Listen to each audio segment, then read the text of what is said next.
Good afternoon, everyone, and welcome to the Harlingen City Commission meeting. The time is now 5:36 p.m. Thank you for being so patient. It's always nice to see a full house here. We invite you to come and join us in our City Commission meetings on the first and third Wednesday of every month.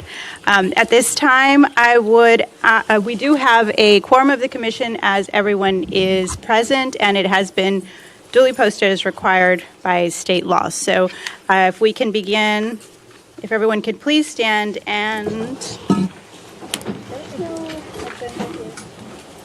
Oh, here it is.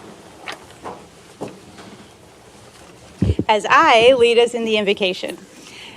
Heavenly Father, we thank you for this day today. We thank you for allowing us the opportunity to serve our community and to do the work of the people. We ask for your guidance and your wisdom as we do the work of the community here at our commission meeting. We also want to thank you for all of our first responders and those that care for our families when they are ill, and also for all of those in our community that our first responders care for as well. So, and in your mighty name we pray, amen. Amen. And now the pledge. I pledge allegiance to the flag of the United States of America and to the republic for which it stands, one nation, under God, indivisible, with liberty and justice for all. And Mark? Under state law, a conflict of interest exists if a commission member or certain members of that person's family has a qualifying financial interest in an agenda item. Members with a conflict of interest cannot participate in the discussion nor vote on the agenda item. Are there any known conflicts of interest to disclose at this time? None. It's going to be that portion of 10F I emailed you about.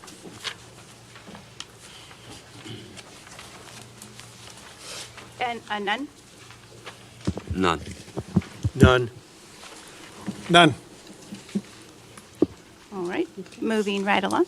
Okay. Item 3, announcements. With respect to items not listed elsewhere on this agenda, the City Commission may report on items of community interest, including announcing community events, announcing employee or community recognitions.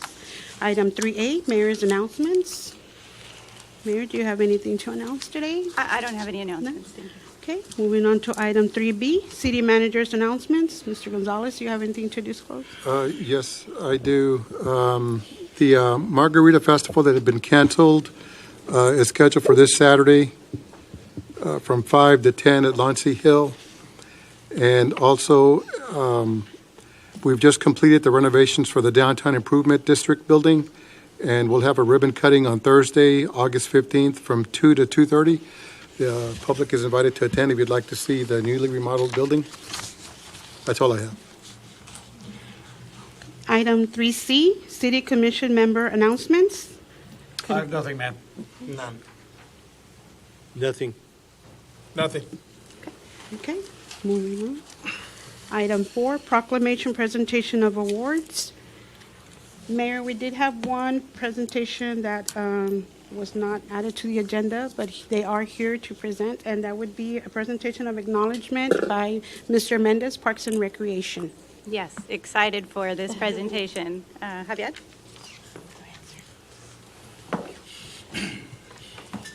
Yes, good evening, Mayor, City Commission. We want to recognize some very important people today. These kids, they participated in our summer program, in our summer track program, and so they competed in the TAF, which is the Texas Athletic Amateur Federation program, and it was the Games of Texas, which they held in Brownsville. And so we had 7 kids that won medals, and so we want to recognize them. There's 3 of the 7 that are here today, and so we want to call them up and of course, recognized by the City Commission. We also want to recognize our head coach, which is Ramon Ortega, and our athletic supervisor, Lupe Gonzalez, who oversees the program. I'm going to start off with Miranda de la Rosa. She participated in the girls 10 and under. She won the 1,500 meter run, and she got second place in the 800 meter run. Yes.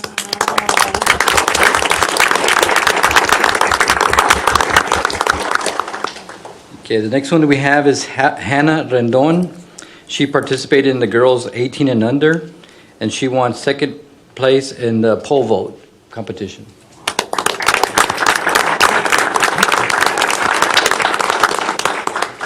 The next one that we have here is Josiah Galvan. Josiah.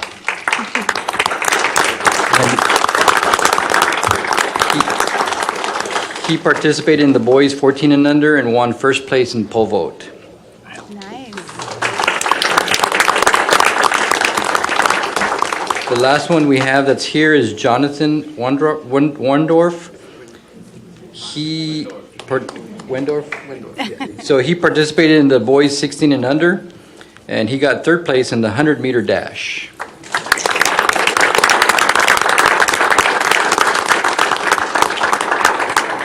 The three other that weren't able to attend is Mia Cerda. She participated in the girls 18 and under. She got second place in the 3,200-meter run. And then we had Delilah Martinez. She participated in the girls 16 and under. She got second place in the 800-meter run. And then Noah Silvestro, boys 16 and under, and won third place in the pole vault. I want to congratulate all the kids that participated in the summer program, and then especially the kids that won medals.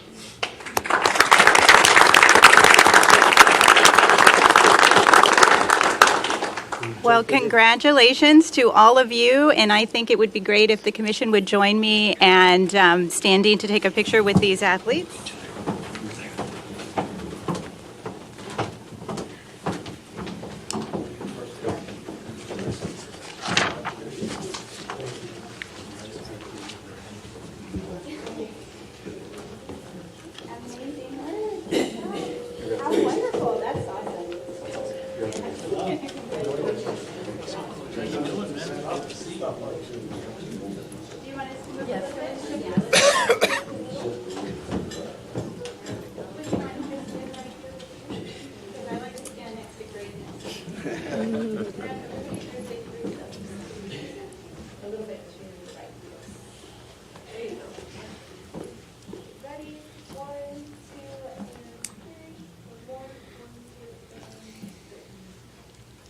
Parents, any other pictures? You can come up if you like.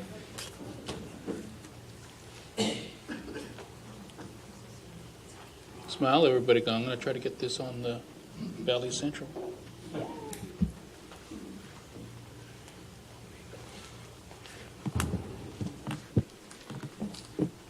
Thank you. And thank you to the parents also for allowing the kids to do all the practices, compete, and to represent our city. We're so appreciative of your efforts as parents and very proud of you, boys and girls.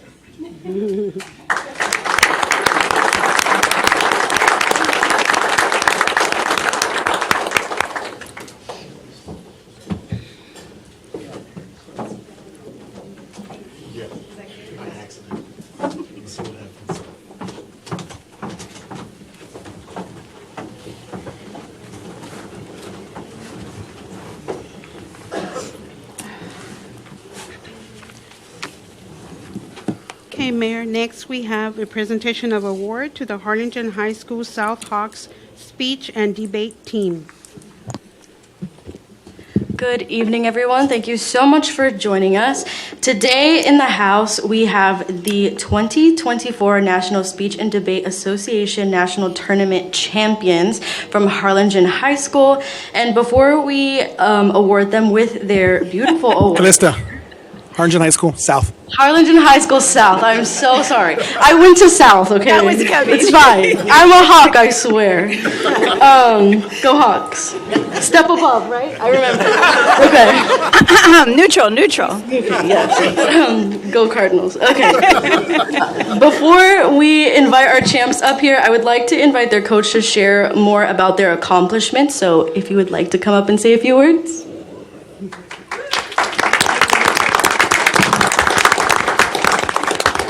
Hi there, my name is Eddie Cavazos. I'm the Director of Theater and Speech at Harlingen High School South. With us today, we have 4 of our 5 competitors who attended the NSTA National Speech and Debate Tournament in Des Moines, Iowa this June.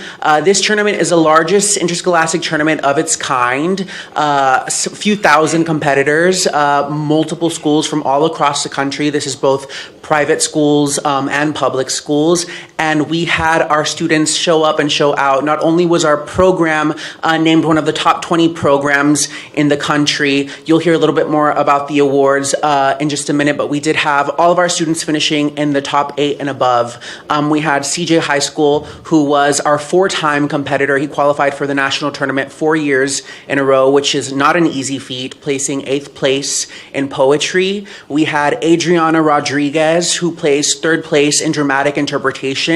It's also worth noting that those 2 individuals were named national champions in duo interpretation 2 years prior, so they're returning national champions, and joining them as national champions is recent graduate Sadie Jensen, who was named the national champion in prose reading and storytelling, so a double national champion. And we also had a national champion in dramatic interpretation, Carla Rivera, and a national champion in humorous interpretation, George Matthew Gutierrez. Our program in one national showing picked up 4 national championships, which was unprecedented and had never been done at the National Speech and Debate Association. So we're very proud of our students for not only representing our program, but the Rio Grande Valley at large. I think it's incredibly empowering to see students who were sharing stories predominantly about the Latinx experience. So getting out there, taking a platform and sharing their messages, it really is inspiring, and we're so incredibly proud of them. So thank you for taking the time to acknowledge our students' efforts.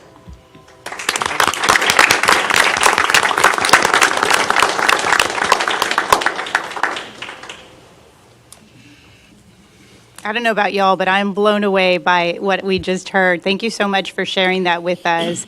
I was just at the kickoff for HCISD, and I know your theme is Champions Choose HCISD, and I think that you should be the one on the billboard talking about why Champions Choose HCISD, because you so eloquently put it. We're so proud of the kids. Congratulations. And if you guys would like to come forward so we can do our presentation of awards. Yes.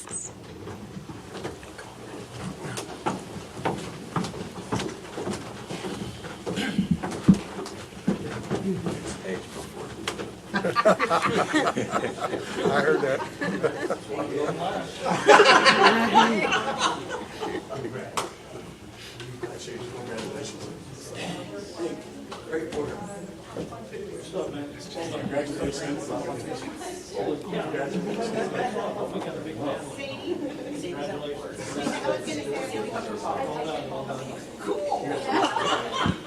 So maybe I'll give it to you. Yes.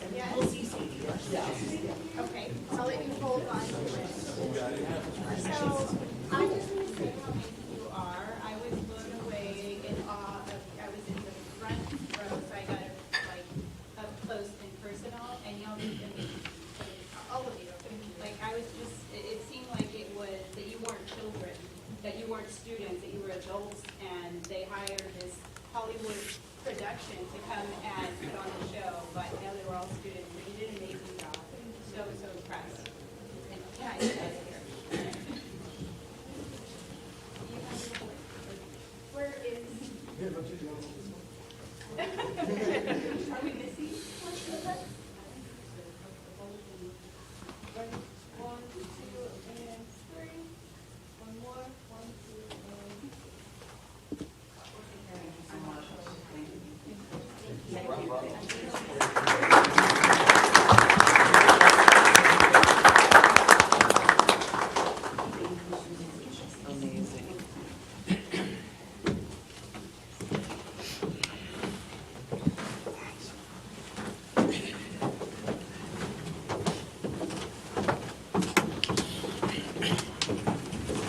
Can we have another round of applause for these champions?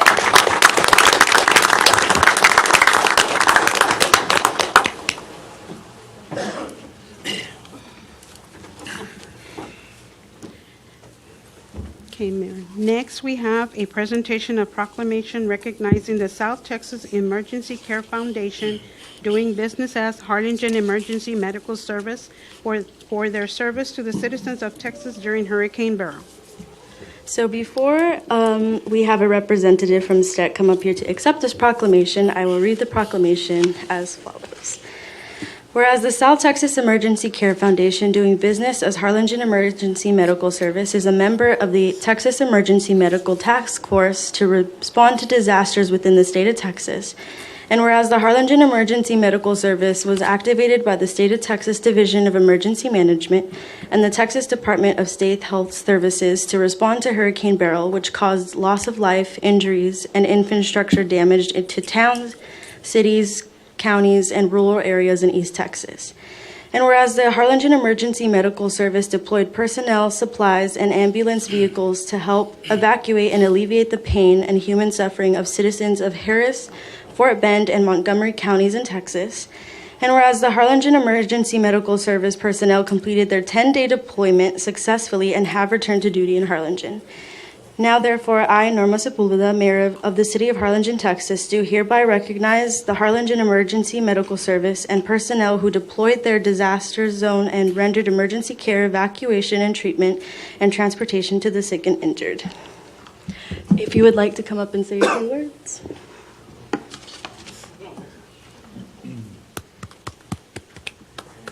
Good afternoon. Just to give a little more detail on the deployment for Chris and Mr. Orna, these two individuals, when I was contacted by the state looking in their need of EMS services in Houston, these two gentlemen, without any doubt and without any hesitation, volunteered. Now, the initial deployment was 3 to 5 days. I think that's what I told you guys, and it ended up being 10 days. So these type of deployments are pretty common for us. When we developed the Emergency Medical Task Force within the state of Texas, maybe about 18 to 20 years ago, I was part of that task force that helped set it up throughout the state. And that was, it was all about when an area of Texas needs help, one area of Texas can help another area. And basically that's what we did in this particular case. The hurricane wasn't going to hit us, and so we had the resources and the availability of our crews to go in and assist. So these two gentlemen volunteered, and probably the longest 10 days of their lives, but I truly appreciate them going forward. I think initially on the first day when they got to ESD 11, I believe, when you got there was 50 EMS calls pending. That's how busy it was, and it was just overwhelming for the EMS service there in the Spring area. And so they were part of the team that went out there from the Rio Grande Valley and assisted, and just kind of brought a little more ease, particularly on the medics there, but also on the patients that we saw, and they had a very positive response from the patients that they encountered. So going forward, I want to congratulate these folks, and we appreciate the commission and the city of Harlingen recognizing these individuals for their sacrifice. For being away from home for 10 days is really tough, particularly when they only tell you you're going to be gone for 5, right? So it can be very difficult. So I want to congratulate these folks, and we'd like to present the proclamation here to you guys, and I also want to welcome their families, because again, they're the ones that really had to endure that was their families. So we'll call everybody up so we can get a picture with everybody. So Chris and Mr. Orna from South Texas Emergency Care.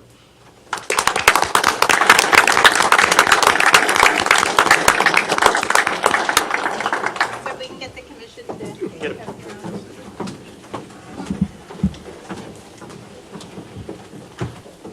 So we are so incredibly proud of the entire STEC team, but especially for your dedication and your service. What I think was left out of Renee's comments was, I know I talked to Bill, and you mentioned that there was an opportunity for them to get relieved and to come back, and for others to take your place, and you said, no, we want to continue to serve. So that means a lot, and so thank you to the family for allowing them to do that, representing Harlingen and taking care of everyone in the great state of Texas. So we appreciate you so very much. Congratulations. And I'm going to let you want to hold it? How about y'all hold that? There you go. Awesome.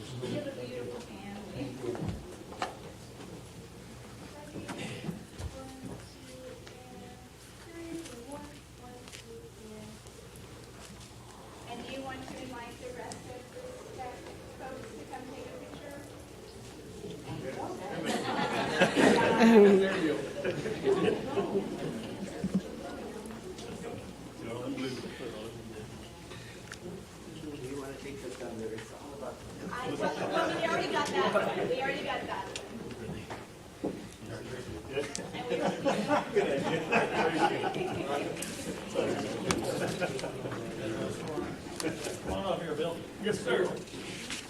Don't stand behind me, sir. Okay. Okay, ready? Power in the front.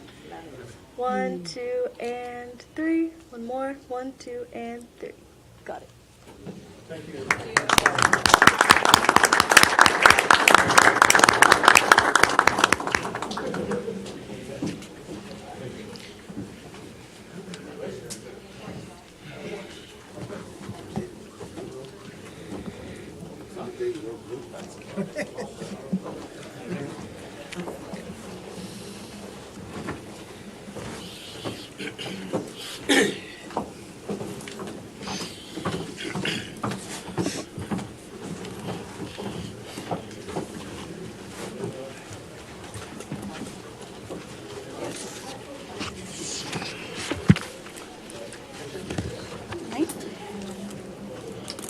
And that is all, correct? Yes.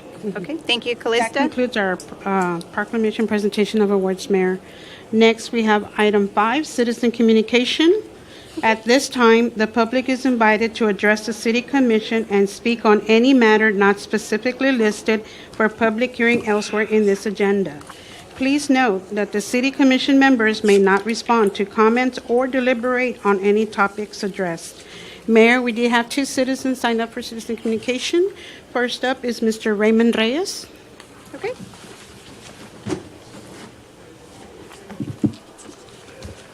Good afternoon, Mayor, Commissioners. Raymond Reyes, 706 Nantucket Drive. Well, we got a lot of good things going on as always, which is good. But of course, as always, there's always room for improvement. It's one day at a time. We take it as it comes. There was some things that recently happened with the Bass Pro, which I personally had brought that up some time back. Unfortunately, in some instances, I know more than I should, but I try to keep certain individuals in the loop before it becomes a matzo ball of nonsense. But again, as always, as long as we make positive progress and try to make sure we address things before it becomes an issue. You know, another thing that you know I'm still in awe about is this thing with the waterworks. You know, it's still a big thing for businesses and citizens in general. You're talking about a huge influx for something that should have been addressed, and not necessarily by this commission, but in past instances, it was a known issue that wasn't going to go away. It's just like in business. You know, you see certain problems and stuff. If you don't adjust and address the problem, it's going to get worse. We just can't wish it away. We can't pray it away. We have to address the issue, tackle it, and move forward. You know, in my personal opinion, Harlingen's a good city. Of course, in my honest opinion, because I've been here so long, I think we've gotten a little bit stagnant in some instances, but we're starting to gain traction, and there's no reason to let up on that traction. We just got to take advantage of the situation, do the best we can with what we got, and move forward, make wise decisions because it's the right decision, not because, well, you know, I'm going to be remembered for this, and this, and stuff. I think any politician, any good businessman wants to always do, or businesswoman, I don't want to leave that out, wants to do the right thing for, you know, continued growth in a positive aspect. In this instance, for the community of Harlingen, and especially the citizens of Harlingen, and all of the departments that are responsible to make sure the citizens receive the best service that's possible. Because if not, it's going to end up, you know, biting us in the long term. And there's no reason to go that route, especially if we're trying to do the right things for the right reasons. So On that note, I beat the buzzer, and I got some people waiting for me. I got to be over there at 6, so I'm not going to speed or anything, but I'm going to get there safely. Thank you very much for your time, and you all have a wonderful meeting and a good evening. Thank you. Thank you, Mr. Reyes. Okay, next we have Robert Lefwich. Mr. Lefkovich? Mr. Good afternoon, Robert Lefkowitz, District 3. First of all, I just want to start off real quick and talk about something that I've already brought up before, and that's the city to offer a discount on the upcoming November ballot for homestead exemptions for people. Obviously, you know, we knew there was a large emphasis on, you know, getting the compensation for the commission and the mayor and adding years of, you know, to the term, to your tenures as elected officials. But I think it's time to consider the citizens of Harlingen. I think that y'all have an opportunity tonight to change this and to add that to the ballot. Why not add that to the ballot? You know, you can declare a homestead exemption with the appraisal district, but the school district and the Port of Harlingen are the only ones that give a discount. You guys are doing another proposed voter approval rate. Y'all are raising another $1.5 million. Now from the baseline, Mayor, from when you were first elected, I think the property tax revenue was $21 million. I think we're approaching 25. We already talked about the fact that the coffers are at 266 days when the external auditor already said that the city's goal was 60 to 90 days. You guys are spending another, $8 or $9 million in capital outlays, but yet with the increase in passive income from the investments, from the $35 million fund balance, from the sales tax increases, from the inflationary pressures that people are seeing, and then the property tax increases that you guys have been imposing on people, you're still going to have the same fund balance after spending $8 million in capital outlays. You're basically going to have the same thing. Why don't we get the taxpayers a break this year and consider them?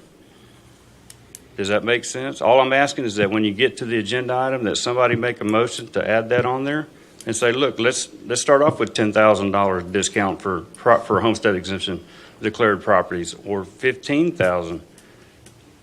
Doesn't it make sense? Instead of focusing on what y'all can do for yourselves and ask the voters to give you raises and 4-year terms instead of 3-year terms of votes, and that was misinformation. The fact of the matter is there are other cities in the valley that the mayor does not vote. The mayor breaks the tie. And we were told, the committee was told that we were the only city in the valley. That was misinformation. And why do we need to, and I understand that those recommendations came from you guys. Mayor, I think there was $40,000 was thrown out there and the committee kicked back 25. But the fact of the matter is that since it was unanimous against, obviously that was your proposal. You've traveled 20 times in 25 months in office. You've cost the taxpayers $30,000 almost in travel expenses. I understand you probably want another $40,000 so that you can spend money while you're out on travel. I want to know. Time is up, Mr. Lesworth. I'll just end with that. All right, moving on. That concludes our citizen communication, Mayor. Okay. Moving on to item number 6, approval of minutes, regular meeting of June 5th, 2024. All right, is there any changes to the minutes? I'll make a motion to approve. Second. Second by Commissioner Bettis. All those in favor say aye. Aye. Opposed? Motion carries. Okay. Item 7, consent agenda. No discussion is anticipated on any of the items in this section because they are routine business, were included in the budget adoption process, or have been previously discussed as a staff report or discussion item. These items will be considered collectively by a single vote unless a commission member requests an item be removed from the consent agenda. Thank you. Is there anything that needs to be removed from the consent agenda? Is there a motion to approve the consent agenda items 7A through F? So moved. Second. All those in favor say aye. Aye. Opposed? Motion carries. Okay. Moving on to item 8, staff reports and other discussion items. Items in this section are not expected to require action by the City Commission and are generally for information only. However, Any item listed in this section may become an action item with the request of the mayor or after the request of any two commission members or the city manager. Item 8A, city manager's report. I don't have anything to say. Thank you. Moving on to item 8B, staff report. Robert Rodriguez, Finance Director, review of City of Harlingen's investment report quarter ending June 30, 2024. Good evening, Mayor, City Commissioners. This is for the period of April 1, 2024 through June 30th, 2024. Our portfolio summary is at the end of June, we had a book value of $81,485,244.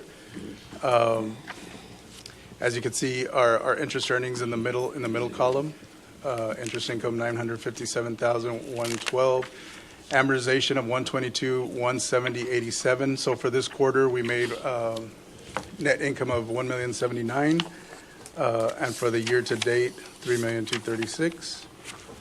Our portfolio rate is 5.266%,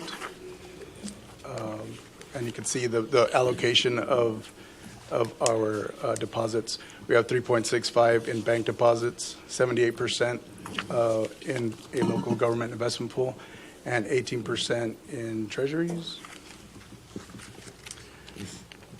So these are our ratings by distribution of AAA for local government investment pools, and our so it's about 63 million.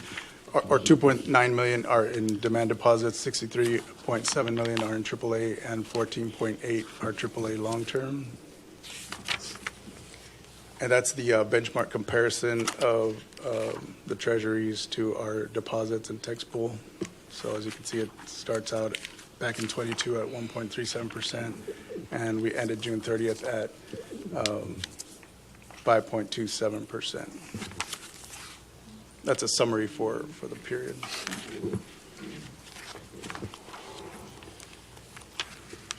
If you have any questions. Great job. Thank you, Robert. Thank Is there you. any Appreciate questions from the commission? Thank you. Thanks. Okay, moving on to item C, presentation by John Piercy regarding Harlingen's architectural history.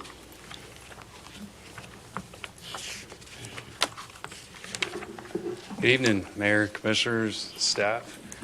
Really appreciate the opportunity to talk to you guys. My name is John Piercy. I'm a lifelong citizen of Harlingen.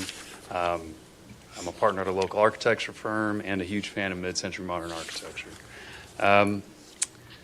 Most of us that grew up here don't understand this heritage or have little, if any, appreciation of it.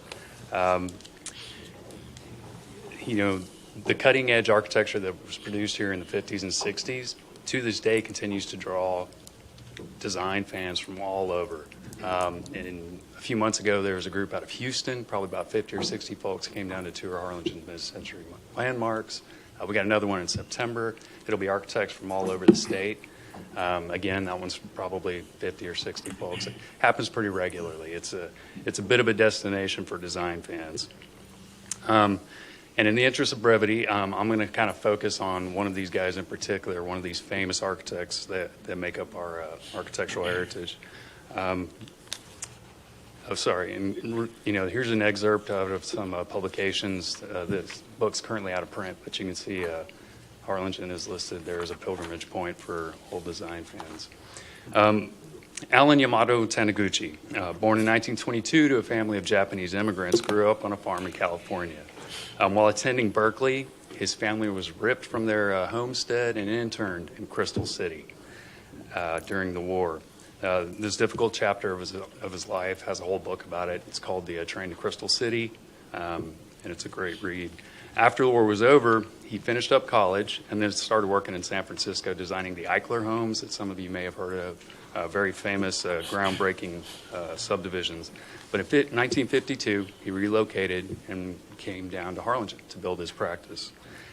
Soon after his family and several other Japanese families relocated, his folks relocated to Bluetown. They were farmers there for many years. While his noteworthy residential projects in the modern community of Laurel Park, what we now call Parkwood, helped build his brand, Taniguchi and his family were not allowed to live in the subdivision. The deed restrictions there were used for racial exclusion. So his family home is actually built on 16th Street, which is right behind El Pato, currently El Pato. But he built his practice, and in 1961, he joined up with a guy named Charles Croft, and that firm quickly gained national recognition for their experimentation with thin shell, hyperbolic, paraboloid concrete construction, specifically Casa del Sol here in Harlingen. Soon after that, he got recruited to go teach at UT Austin. He eventually became the dean of the School of Architecture at UT Austin. His father started a little place up there called Zilker Park. Some of you may have heard of. It was an empty lot. So without contract or salary, he started to develop that, and it is what it is today. After that, he actually got recruited to Rice, where he headed that architecture school in Houston for many years. After that point in his career, he went back to Austin and built a firm currently carried on by his son Evan. And some important things that he did was the Town Lake Master Plan, and of course many other important works in Austin. And so this is his family home on 16th Street. Evan's actually in that top photo. So, Taniguchi & Croft's Casa del Sol was built in 1961. It boasts a radial thin-shell concrete roof that evokes the dress of a folklorico dancer, which was likely created with hanging fabric forms, floating above glass walls, all glass walls that blurred the line between exterior and interior, accented with brightly colored doors. And the organic form continued onto the site with these mesquite-fired to low-fired Mexican bricks on all these site walls that created a lot of exterior spaces. This seminal work evoked the concrete hyperbolic paraboloids by the renowned Mexican architect Felix Candela. This Harlingen landmark is one of the most popular venues that we have to offer. It's leased out probably 80% of the year. It imparts literally thousands of Harlingen impressions annually. It's one of the most popular places. It's hosted countless quinceañeras, events, and all sorts of events. Unfortunately, it has seen better days. All the signs of Casa del Sol point to a looming threshold where it could be lost potentially. It's critical at this juncture, I think, that it gets some attention paid to it, especially knowing the value that this commission places on providing beautiful and affordable venues for our community. This is a perfect opportunity to expand some of your normal maintenance. And understanding, new projects get a lot more press, a lot sexier, but, these maintenance projects are critical, especially for keeping one of the most important architectural landmarks in Harlingen functional, and potentially even back to its original beauty. This overhaul at this time could preserve this landmark for generations to come and enhancing the best that Harlingen has to offer. And so, again, this is a really brief kind of introduction. My goal here is to raise awareness for all of us who grew up with this stuff and never even knew what we had. Some additional resources are here for you. I'd be happy to share that On the Border, which, again, is out of print currently, but I can share it with anybody. But, yeah, I appreciate this opportunity and welcome any questions. When did they get rid of the glass? That's a great question. I've seen pictures from the 80s where it was already stuccoed over. So it's 70s and 80s, oil embargo, energy concerns, a lot of glass went away. We lost a lot of beautiful mid-century buildings. Any estimate on what the repair cost would be? Yeah, I've done this for years. I'm trying to pitch it. I think it's important to put it in perspective. This building's about 12,000 square feet, 12,200. If you were to replace it, it'd be upwards of $5 million. We're doing some event centers in up the valley in McAllen that are much more than that. So you can replace it for a large amount of money, and it probably won't be that same quality, right? And we'll lose this landmark. You can do as much as you want to do. I've done renovation estimates from $1 million, which is sort of a bare minimum, all the way up to about $3 million, which could probably expand that to capture a lot of that original quality. But definitely would be a lot less than replacing. I promise you that. Thank you. Well, thank you so much for, sharing this information with us. It'd be nice if we can get city staff to kind of get some of that information put on our website so we can share with the community at large. I'll tell you that this commission is committed to preserving the building, and we had discussions just yesterday. We had a representative come down and talk to us about opportunities for CVB type of partnerships. Of course, obviously, the city probably have to dip into some funds to be able to do that too. But I think it's remarkable to know that we have this opportunity to do this, and so I think that we'll find a way to get it done. And I am one of those that went to a ton of quinceañeras in that building, and when I was growing up, I had no clue, what I just thought that was a place where you would have quinceañeras. That's what I thought that was for. It wasn't until recently that I discovered, and I've lived here most of my life too. So I think most people are probably like me and don't appreciate what we have. And so we'd also like to see, maybe we can have further discussions after how we can support you in your efforts to have those folks come down to our community and be able to bring more awareness to those tours. For sure, absolutely. And for me, it was in architecture school. There was an evening lecture, and then we would all go to. And I went, and this guy started throwing up these beautiful pictures of places that I knew and that I had been in, talking about how important they were, and it just blew my mind. And I saw my home through fresh eyes. And so, these tours are open to the public. If anybody's interested, just let me know, and happy to share this with you guys. Hopefully get it out there. Thank you very much. Thank you. Thank you. Next, we have item D, presentation by Lineberger, Gogan Blair, and Sampson LLP. I hope yours is just as interesting, Monica. Probably not. Thank you all for having me today. Alongside with me is our managing partner, Jeffrey Garcia.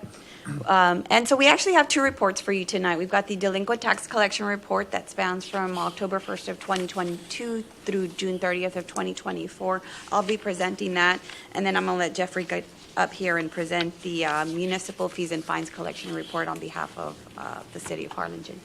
So here, at Lineberger, we strive to collect for the city of Harlingen through a proven collection process that we have modeled. And that is really by reaching out to property owners, reaching out to taxpayers through different avenues. One of the avenues that we implement, of course, is the mailing process.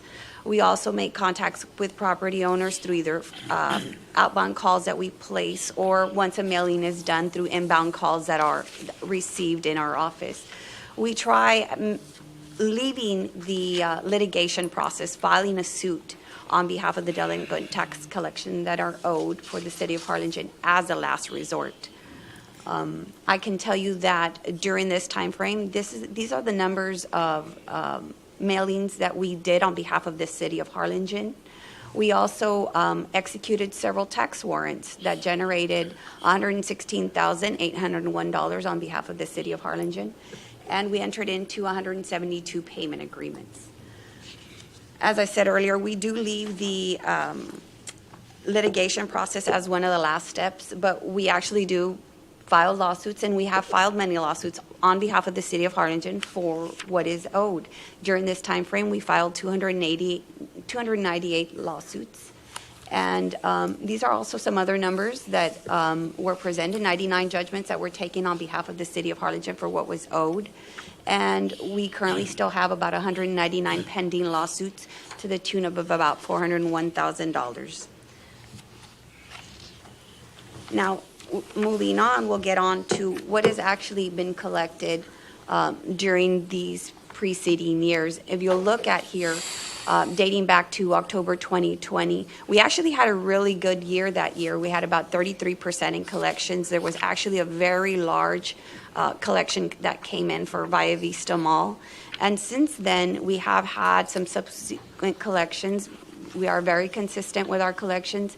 And if you'll look at one of the main factors here, the adjusted delinquent tax roll, there at the bottom of that graph, if you'll see, back in 2020, at the end of 2021, that was at 1.7 million. Since then, it actually has decreased, and that's actually a very good thing. Every year on July 1st, we get what's called a turnover.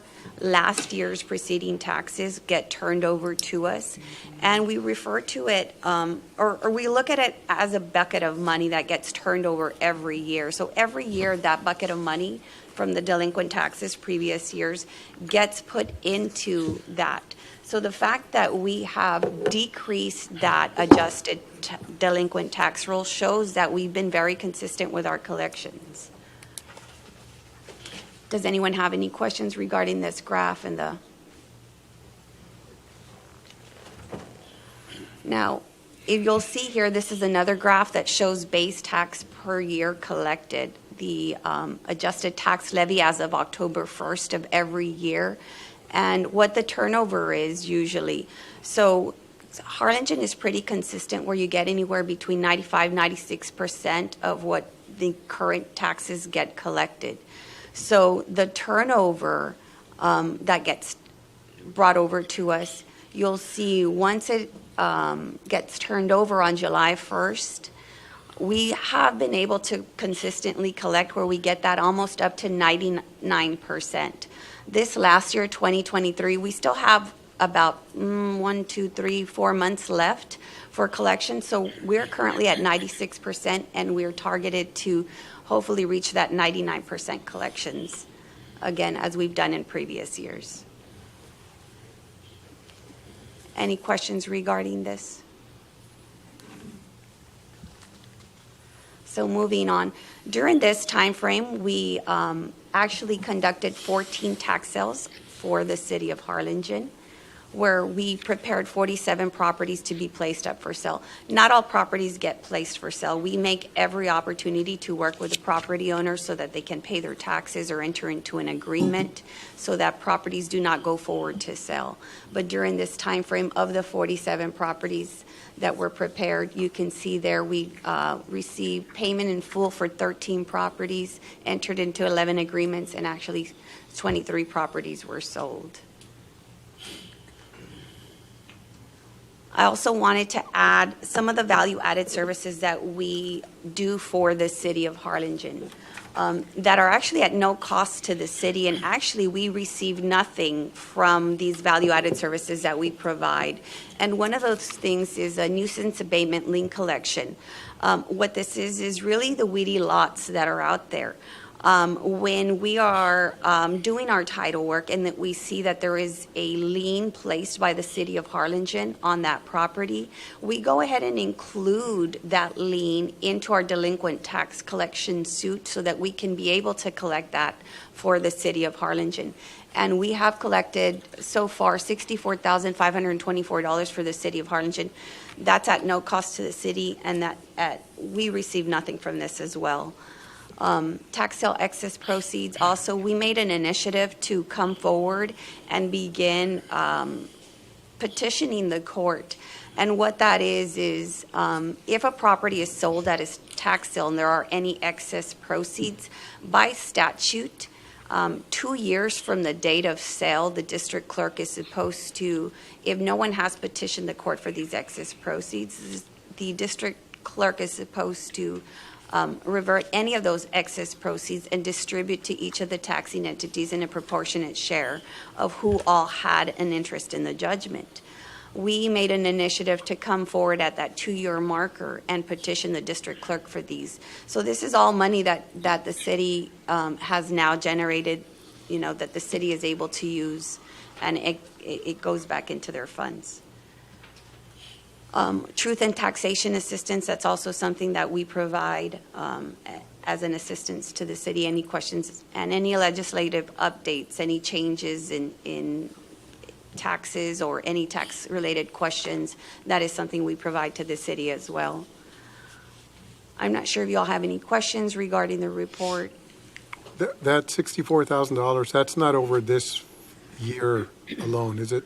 No, it's not over this year alone. It's a collective from a couple of years. I will let you know exactly. I think it was dating back to 2018 when we began the initiative. We started basically doing this service for our clients right around 2018, 2019. So that's the time frame for that amount. Yeah.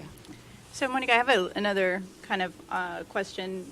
I know we keep in contact with y'all to see where we are in terms of collections and things of that nature. And I just to clarify, because there's been some speculation that the Via Vista Mall, obviously we have issues out there, but are they behind in their taxes in any form?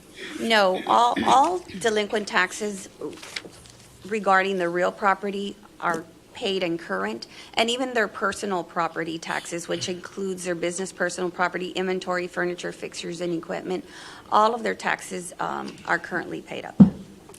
Just wanted to confirm and make sure. Yeah. Thank you. Thank you, and I'll pass it along to Mr. Garcia.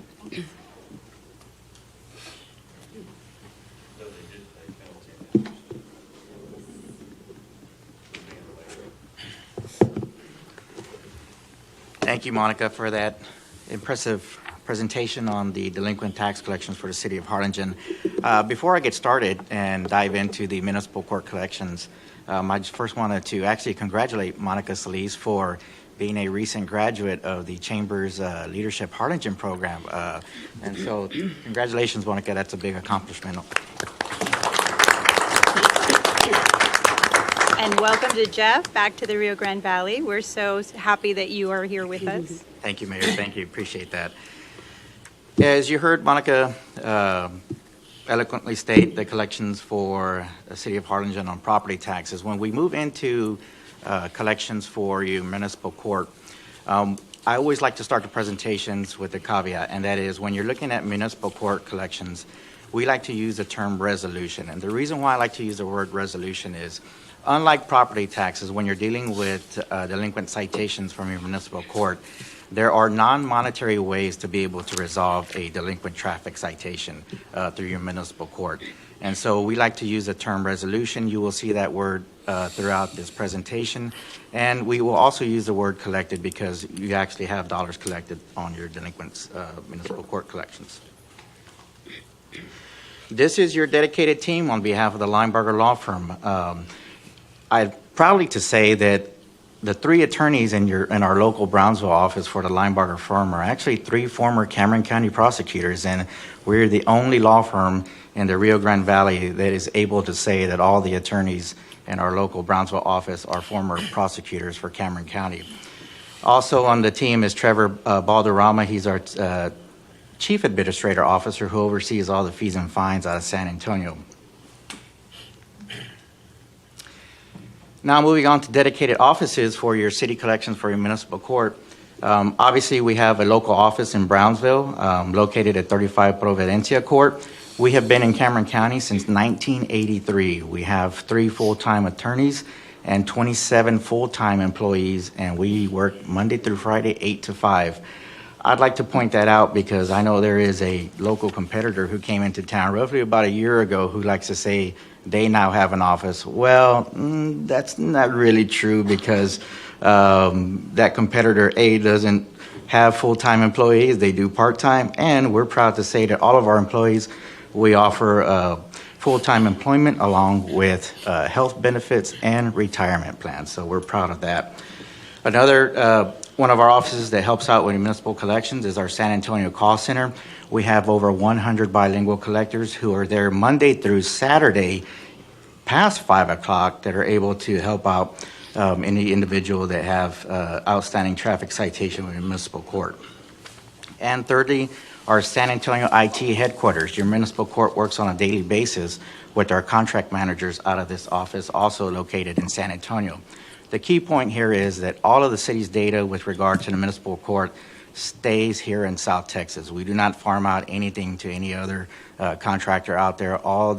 In today's climate of security data breaches, it's very important that all your data stays here in South Texas. This is the collections process slide that I have for you. I want y'all to know that when it comes to municipal collections, every single communication that we reach out to the debtors that owe something to your municipal court is client approved. Every letter, every phone call, everything is approved by your municipal court. The letters are in English and Spanish, and the frequency depends on how far aged the account is. And always our communications are aimed at one thing, resolving the account. And that is why our number one goal is, out of all these letters and phone calls that we do, we want to make sure that that debtor, that defendant before your municipal court goes back to court and goes before the judge to be able to take care and resolve their account. We never give up collecting. There is a competitor who will return accounts back after 2 years. We do not do that. We continue to try to collect on the city's behalf. We conduct over 23 million skip traces monthly, and we have a 24/7 online payment portal that the city's municipal defendants can avail themselves to. And always, we never charge any additional convenience fees. That is very important. You will see that here, competitors and other companies will like to charge credit card fees and all that. We, in fact, created, through our legislative department, the statute that allows for the collections for municipal court fees and fines. And one thing that was very clear when we were establishing that law is that the amount that is charged in statute under the Code of Criminal Procedure what meant to take into account all of the expenses in collecting this. Therefore, we feel that anytime an entity charges additional credit card fees, it just goes contrary to that original statute that was created. During this reporting period, at the end of the month of June 2024, during the life of the contract, dating back to April 2008, on behalf of the City of Harlingen, we have mailed over 264,000 letters. We have done over 637,000 outbound calls, and we have updated addresses to the tune of nearly 60,000. During the life of the contract, there was over 134,000 cases assigned to the Linebarger firm. There are adjustments and citations. 42,000 were collected, and how many were resolved? 107,000, almost $34 million resolved at no cost to the city. This is the status of the accounts that are turned over to the Linebarger firm. You can see there's roughly over 26,000 active accounts. There are other status there. You can see some of these may be incarcerated, and for example, there may be others that are in payment plans. This is the status of all the accounts that are turned over to the Linebarger firm.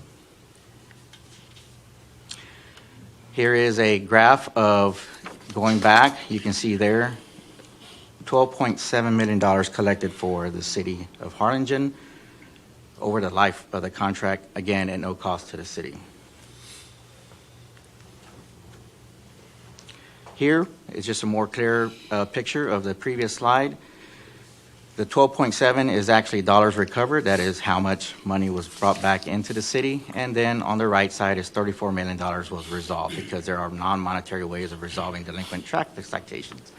I would tell you that 76% resolution rate is the highest in Cameron County, and probably one of the highest resolution rates in the state of Texas. I have worked in our Linebarger's other offices, and we quite frankly use City of Harlingen as an example throughout the state of Texas when we are talking to other municipal courts out there on collection programs. I will tell you that I have to give a shout out to your municipal court. They are excellent in providing us the monthly reports that we need to be able to do our work. And you can clearly see that the efforts that your municipal court staff and judge go through clearly shows in the results that are here before you tonight. So, again, thank you for that. Any questions? Thank you. Thank you, guys. Thank you. Good stuff. Okay. Moving on to item 9, public hearing. At this time, the mayor will invite members of the public who have filled out the public hearing and the citizen communication form to address each item listed in this section. Please limit your comments to the topic of that public hearing. If more than one public hearing is being held, you will be allowed to speak during each topic, provided you have filled out the public hearing and citizen communication form for the appropriate topic. If you are signed up for 2 or more public hearings, you will be limited to 5 minutes for all topics. Mayor, we did have one citizen sign up for a public hearing pertaining to item 9C. Okay.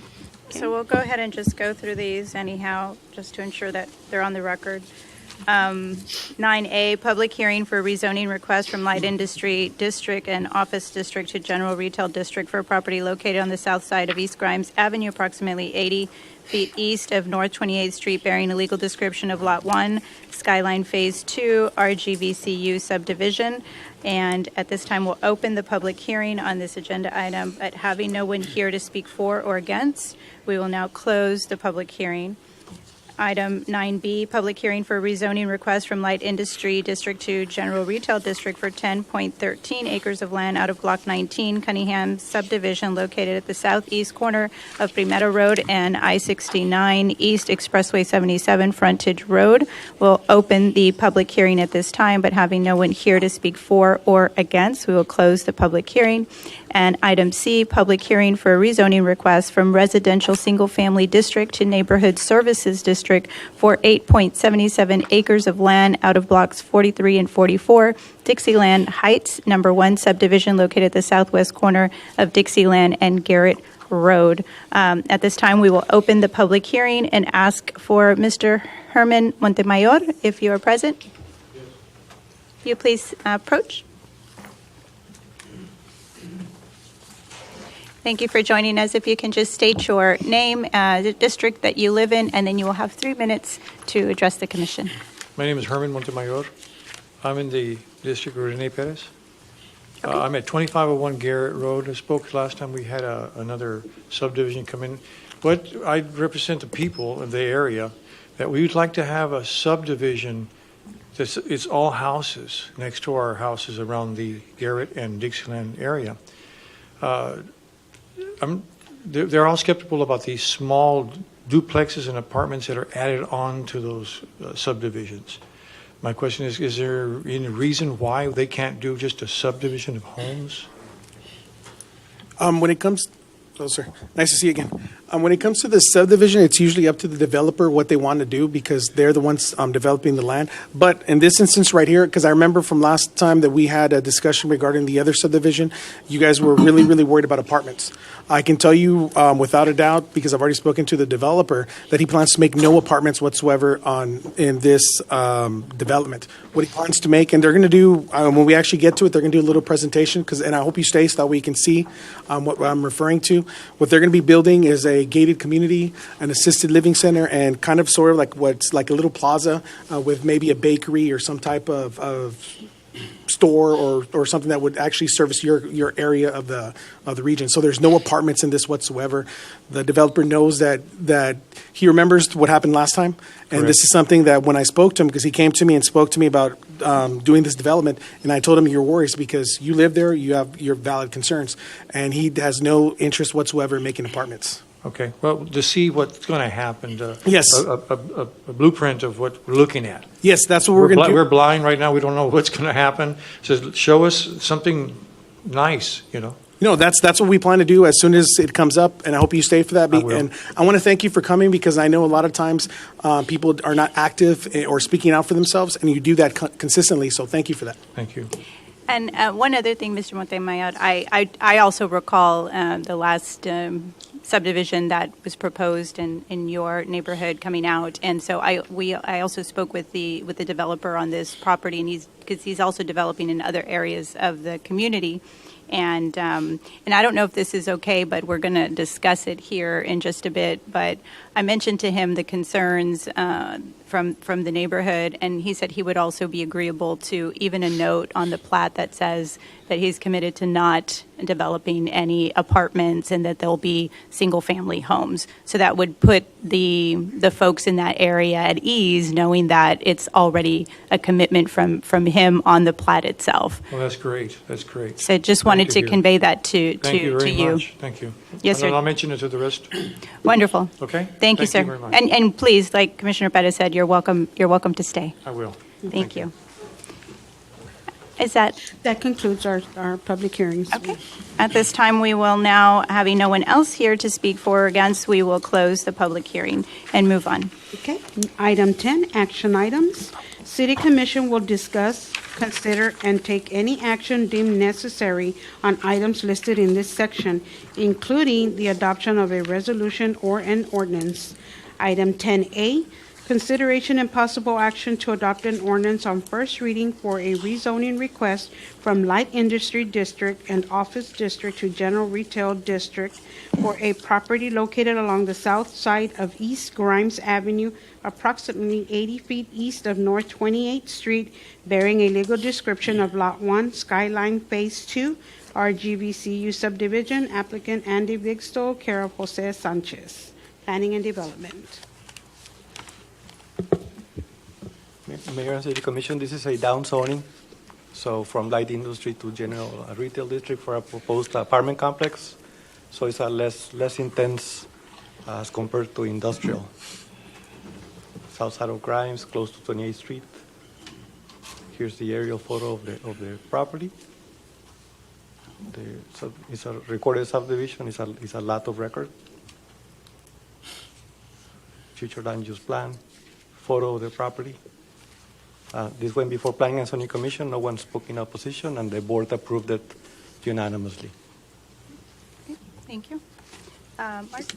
An ordinance amending the Code of Ordinances of the City of Harlingen, rezoning from Light Industry District and Office District to General Retail District for a property located along the south side of East Grimes Avenue, approximately 80 feet east of North 28th Street, bearing a legal description of Lot 1, Skyline Phase 2, RGVCU subdivision, applicant Andy Bigstall, care of Jose Sanchez. So moved. Second. All those in favor say aye. Aye. Opposed? Motion carries. Item B, consideration and possible action to adopt an ordinance on first reading for a rezoning request from Light Industry District to General Retail District for 10.13 acres out of land out of Block 19 Cunningham subdivision located at the southeast corner of Primera Road and I-69 East Expressway 77, frontage road. Applicant Moreland Surveying, LLC, care of CJE Construction, Planning and Development. Mayor Commission, this is another down zoning from industrial to general retail district, less intense. And it's at the corner of Expressway 83 and Primera. As you can see, the property is vacant. There's a proposed commercial development survey. In the comprehensive plan, it calls for industrial. Photo of the property. It's a very good intersection, so it's prime for commercial development. Thank you. Any questions? Mark? An ordinance amending the Code of Ordinances of the City of Harlingen, rezoning from Light Industry District to General Retail District for 1,013 acres of land at a Block 19 Cunningham subdivision located at southeast corner of Primera Road and US 77 frontage road. Applicant Moreland Surveying, LLC, care of CJE Construction. Make a motion to approve. Second. Second by Commissioner Kinsley. All those in favor say aye. Aye. Opposed? Motion carries. Item C, consideration and possible action to adopt an ordinance on first reading for a rezoning request from residential single-family district to neighborhood services district for 8.77 acres of land out of blocks 43 and 44, Dixieland Heights Number 1 subdivision located at the southwest corner of Dixieland and Garrett Roads. Applicant Moreland Surveying, LLC, care of CJE Construction, Planning and Development. Yes, this is the property at the southwest corner of Garrett and Dixieland. So Neighborhood Services District is not a district that we see very often. It's intended to be commercial for the neighborhood, so it's commercial light. So it's intended to be for bakery stores, barber shops, businesses that cater to the neighborhood. It's not intended for big box retailers or anything like that. The subject property here, as you can see, is used for agricultural survey. So this is what's permitted by right for this zoning district. So as you can see, a lot of businesses for the neighborhoods. So it's an extensive list, but apartments are listed as permitted use. And then some businesses are allowed with a special use permit, but kind of limited. So a retail business like a dollar store will be allowed, but with a special use permit. So they will have to go through the process of public hearings and like we do for the special use permit cases. And those require notification of the Correct. folks that live in the area, correct? Correct, yes. And then you have uses that are prohibited, just prohibited in this district, like, well, this is special use permit. So prohibited are like bars, adult businesses, things like that, car wash, cafeterias. So some businesses are just prohibited, they're just not allowed.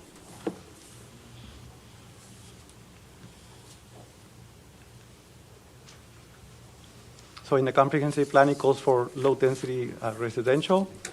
Staff feels that the property is in transition, and because Dixieland is a 4-lane roadway, staff believes that the property is conducive to commercial development. The photos of the property. The notice that was sent to the property owners. We did get a petition in opposition. The petition came in one day after the Planning and Zoning Commission meeting, so the Planning and Zoning Commission did not have a chance to review this. So because no one showed up in opposition, the Planning and Zoning Commission recommended approval unanimously. This came in one day after that, after the Planning and Zoning Commission meeting. 22 people signed the petition, some within 200 feet, some outside the 200 feet, but they did get 39% of the notification area, so the rezoning will require a supermajority vote.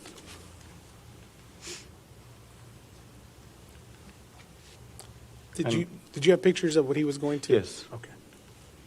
So the developer provided some photos that are in your meeting packet of what he's proposing to build at the site. So he's proposing an assisted living facility like the one in the photo. This is proposed on the west side of the property.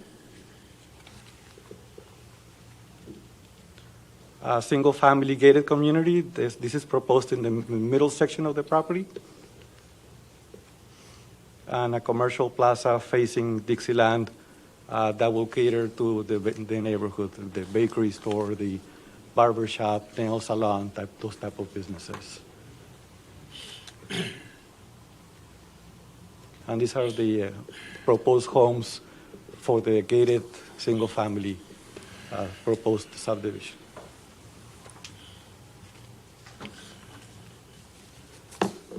Javier, can you explain what a plat is and what it means by him putting that he won't have any apartments on the plat? What exactly does that mean for those people at home? And is that okay? I haven't asked you that. Well, so in zonings, we cannot put conditions on zoning, right? The developer is saying, I'm not proposing to build apartments in this property at all. If this developer, he has developed here already, so this is a developer that we know. So if you trust what he's saying, then you can approve the rezoning, by taking his word that he's not planning to build apartments at the site. But we're not allowed to place conditions on zoning, only on special use permits and planned development districts. This But is a regular. he can put that on his plat himself, right? Without us Yes. asking him to do that he will not. Correct. Okay. Correct. Right? And so he's expressed that he Yes. is willing to do that because it's not in the plan. So if he wants to voluntarily place that on the plat, that is something that he can do? Correct. Okay. Can you go back to the petition?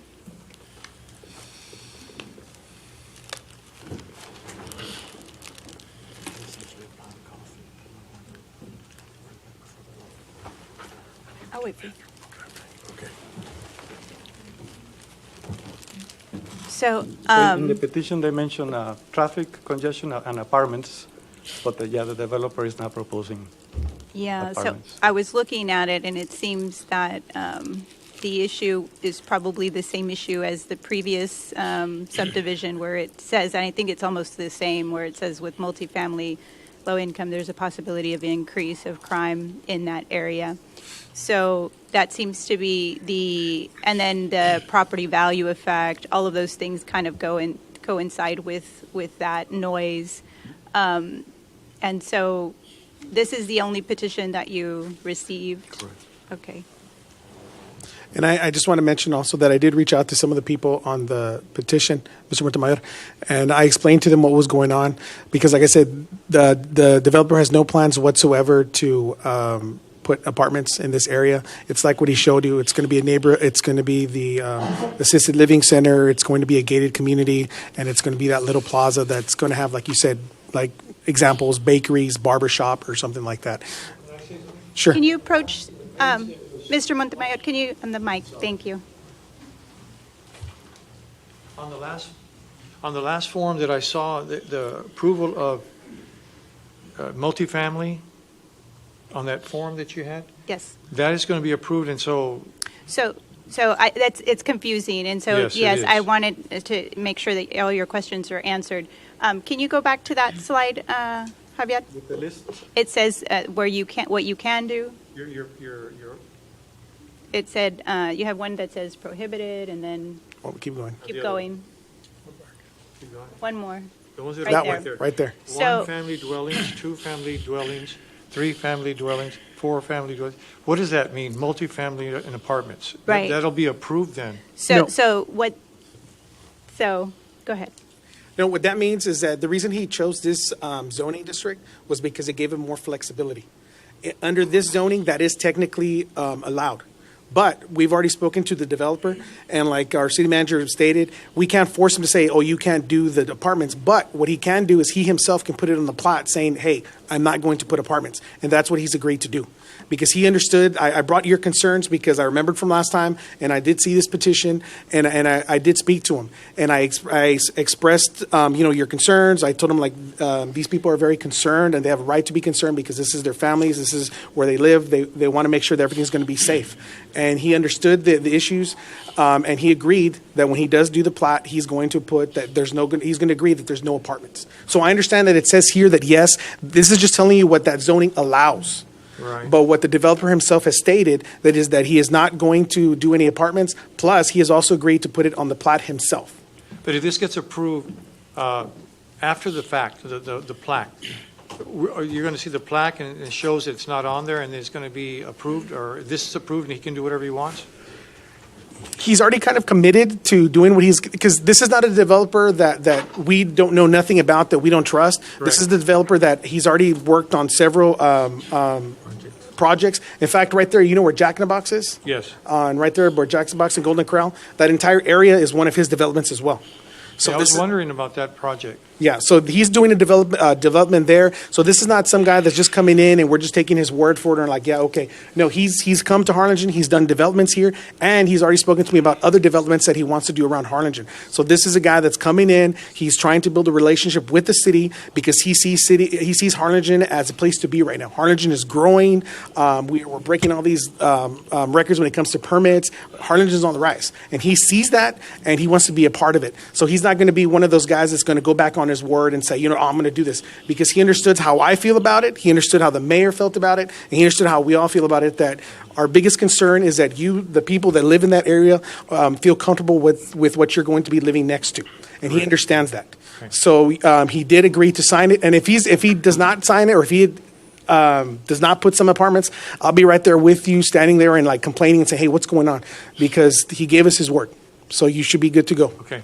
And sir, also just to kind of reinforce, this is just the rezoning part of it, and then he's still going to have to come up for permits. I mean, this is a process. The subdivision also will come before the city commission. Yes. So there's lots of checks and balances. Yes. Process besides this. This is the initial. This is it. This is No, not it. and you're always invited to come. And really, the developer, I'm really proud that he's come to Cameron County and specifically to Harlingen, has done a lot of great work in the Upper Valley. And we just want your area to also have additional housing opportunities, but in line with what the area already It would be is. perfect. And It so would be- it that's would the be a goal. beautiful- Those pictures were.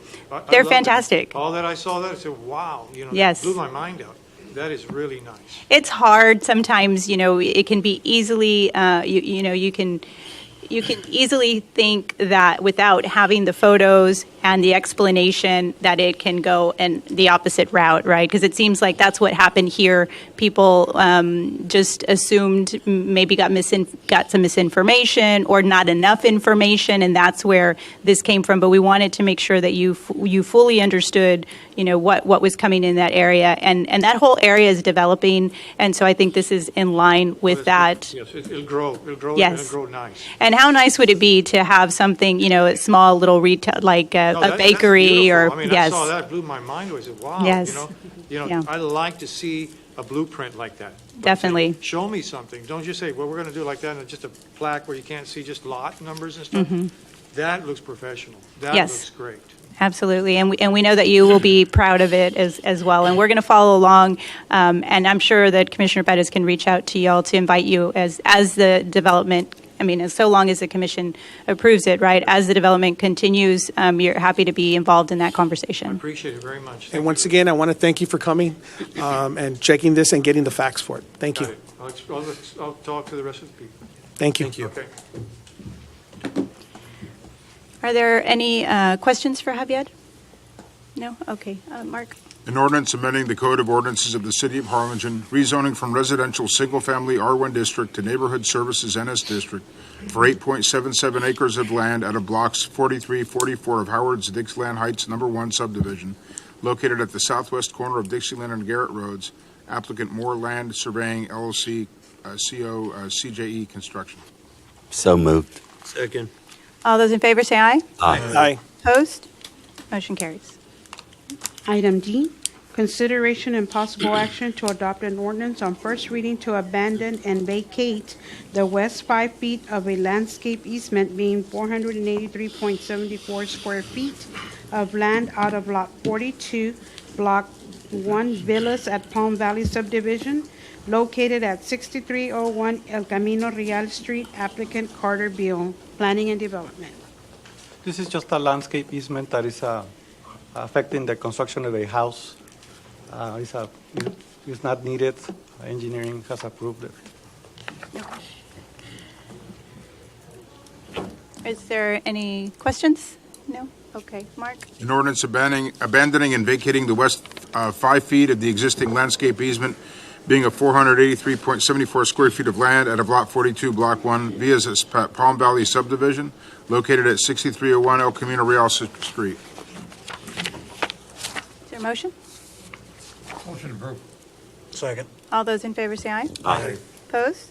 Motion carries.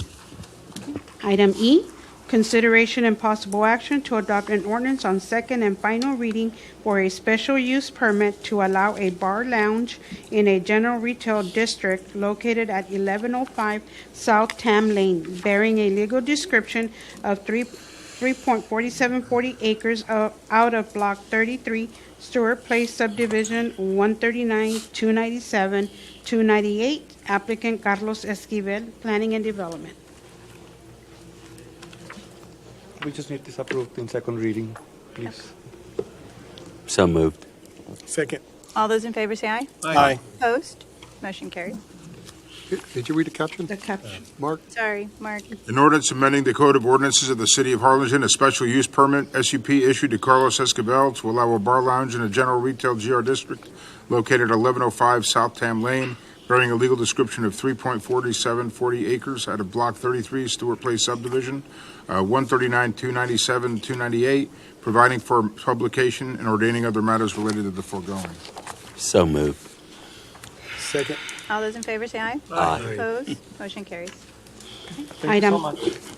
Item F, consideration and possible action to approve an ordinance of the City of Harlingen, Texas, ordering a special election on proposed amendments to the Home Rule City Charter of the City of Harlingen to be held on November 5th, 2024, providing for the publication and posting of notice, proposing amendments to the new Home Rule City Charter of the City of Harlingen, authorizing the city manager to execute an election services contract with Cameron County Elections Department, providing for the dates for early voting by personal appearance, providing for deadline for application for absentee ballot, and providing an effective date. City manager. Remy, Did you, do you want him to, okay, go well, ahead. I guess we Mark. can talk about the polling places first, Mayor, because that's going to be, I think, critical. Yes.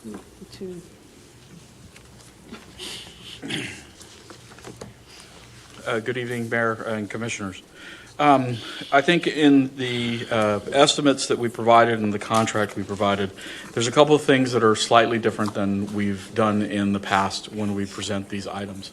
The first of which is that you'll be entering into a joint election agreement with the Cameron County Commissioners Court versus applying, contracting with me, the elections administrator, to administer your individual election. You'll actually be part of the November presidential election. The polling locations, early voting locations will all be, I guess, determined through, obviously, conversations and agreement with the Commissioners Court and the City Council. One of the other things that is going to be slightly different is that the Commissioners Court recently applied to become a participant in the State Secretary of State's county-wide polling place program. And essentially, it's early voting, where you go to any early voting location, you find your ballot. In election day, it would be the same process, meaning that any voter could go to any of the approximate 70 locations that we're discussing opening for November 5th. They'll be able to find their ballots there. Meaning that if a city of Harlingen individual were to be in Brownsville and realize at 6:30 and decide that they need to vote, they would be able to go to any of the polling places that were in Brownsville, and they'd still find their ballot there for them to cast. It is different in a couple of ways. The first of which is that it would remove the limitations of the precinct boundaries, the voting precinct boundaries for where you were putting locations. Also, it would require that the Commissioners Court have at least 65% of our overall voting precincts, which are 101. There's 101 voting precincts. In Harlingen, of course, that's a smaller number. There are 24 county election precincts within the jurisdictional limits of Harlingen. And if you notice in the contract, we're talking about opening up 70 polling places. And so rather than the 16 that you would normally see within your jurisdiction, you're going to actually have 70 polling locations. And that comes with benefits and it comes with negatives. It changes the way that we allocate costs because before, you were actually paying at least 50% of the cost for a polling place within the city of Harlingen. Now you'll be paying just a percentage of the overall cost based on the number of precincts that you have. And given the number of precincts that you have, I can imagine that your percentage is going to be much lower than 50%. Cameron County will obviously be taking the lion's share of the cost. So I think there's some advantages to the countywide program for the city of Harlingen, one just for the voters, but then also cost-wise. I think it's going to be more efficient. Excuse me. I should mention that the Commissioners Court has already adopted the early voting locations that it's planning to use for the November 5th election. Obviously, there are opportunities to amend that and increase the polling locations. In your packet, you have a list of what was proposed, and then on the last page, there were 3 locations that the Commissioners Court wanted to add because they felt it would be good to have large event center locations that would not only be used during early voting, but also election day. And one of the projects that we're working on is maintaining all the early voting sites as election day sites, so that if people knew that there was a polling place, say, here at City Hall during early voting, they would still be able to come to City Hall on election day and cast their ballots. So we have a lot more flexibility where our polling locations are. The only reason why I think they're not more firmed up is that, one, is the Secretary of State's office has not authorized us to participate in the countywide program yet. We expect that to be in a couple of weeks, is when they're supposed to notify us that we can do that. And part of that process is that we're going to have an advisory committee, and we've invited the city to participate on the advisory committee for those countywide polling locations, specifically the ones that would be here in Harlingen. We know there's some current polling locations that we use that really don't lend themselves because the building either is out of use or needs construction, and so those are things that we'll be looking at as we determine those polling locations. So, getting back to the early voting, I know there was discussion with respect to using the Harlingen Event Center. The Commissioners Court wants to use the Harlingen Event Center. The problem is that there are booking issues, space allocation. Unfortunately, this process started later for us, and other people had events planned further out in advance and had obligated the space there at the event center. So, as of right now, our last conversation with the event center staff was that they were going to be looking to see if there was a way that they could accommodate us for the 2 weeks of early voting, which would begin on October 21st and run through November 1st, and then have the space still secured for the actual election day of November 5th. So we haven't heard back from them. She was going to be looking to see whether there was something that they could arrange and move things around, but we're still waiting to hear from that. And the Commissioners Court, I can tell you, unlike in other elections where the city has requested, has requested the event center as an early voting site, the feeling is that because it was not going to be a normal county location that the city would pay the cost. That wouldn't be the case this time. All 7 or 8 entities that are contracting with the county would actually be sharing the cost of that location. So it wouldn't be just upon the city of Harlingen. So when are they supposed to get back to you if they can move things around to accommodate? They had told me that they would just get back to me, and I haven't heard. I can reach out So you can follow to, up. yes, I can do that. Yeah, because I think the idea of what you're doing with the Commissioners Court doing is excellent. I've always thought that was a barrier, that people had to go on their specific polling place to go vote on election day. And the fact they don't have to do that anymore that's great. That's awesome. And I was actually going to ask for the Harlingen Convention Center because I think that's a great location. There's a lot of people that may be working in that area. They can just go real quick and go vote.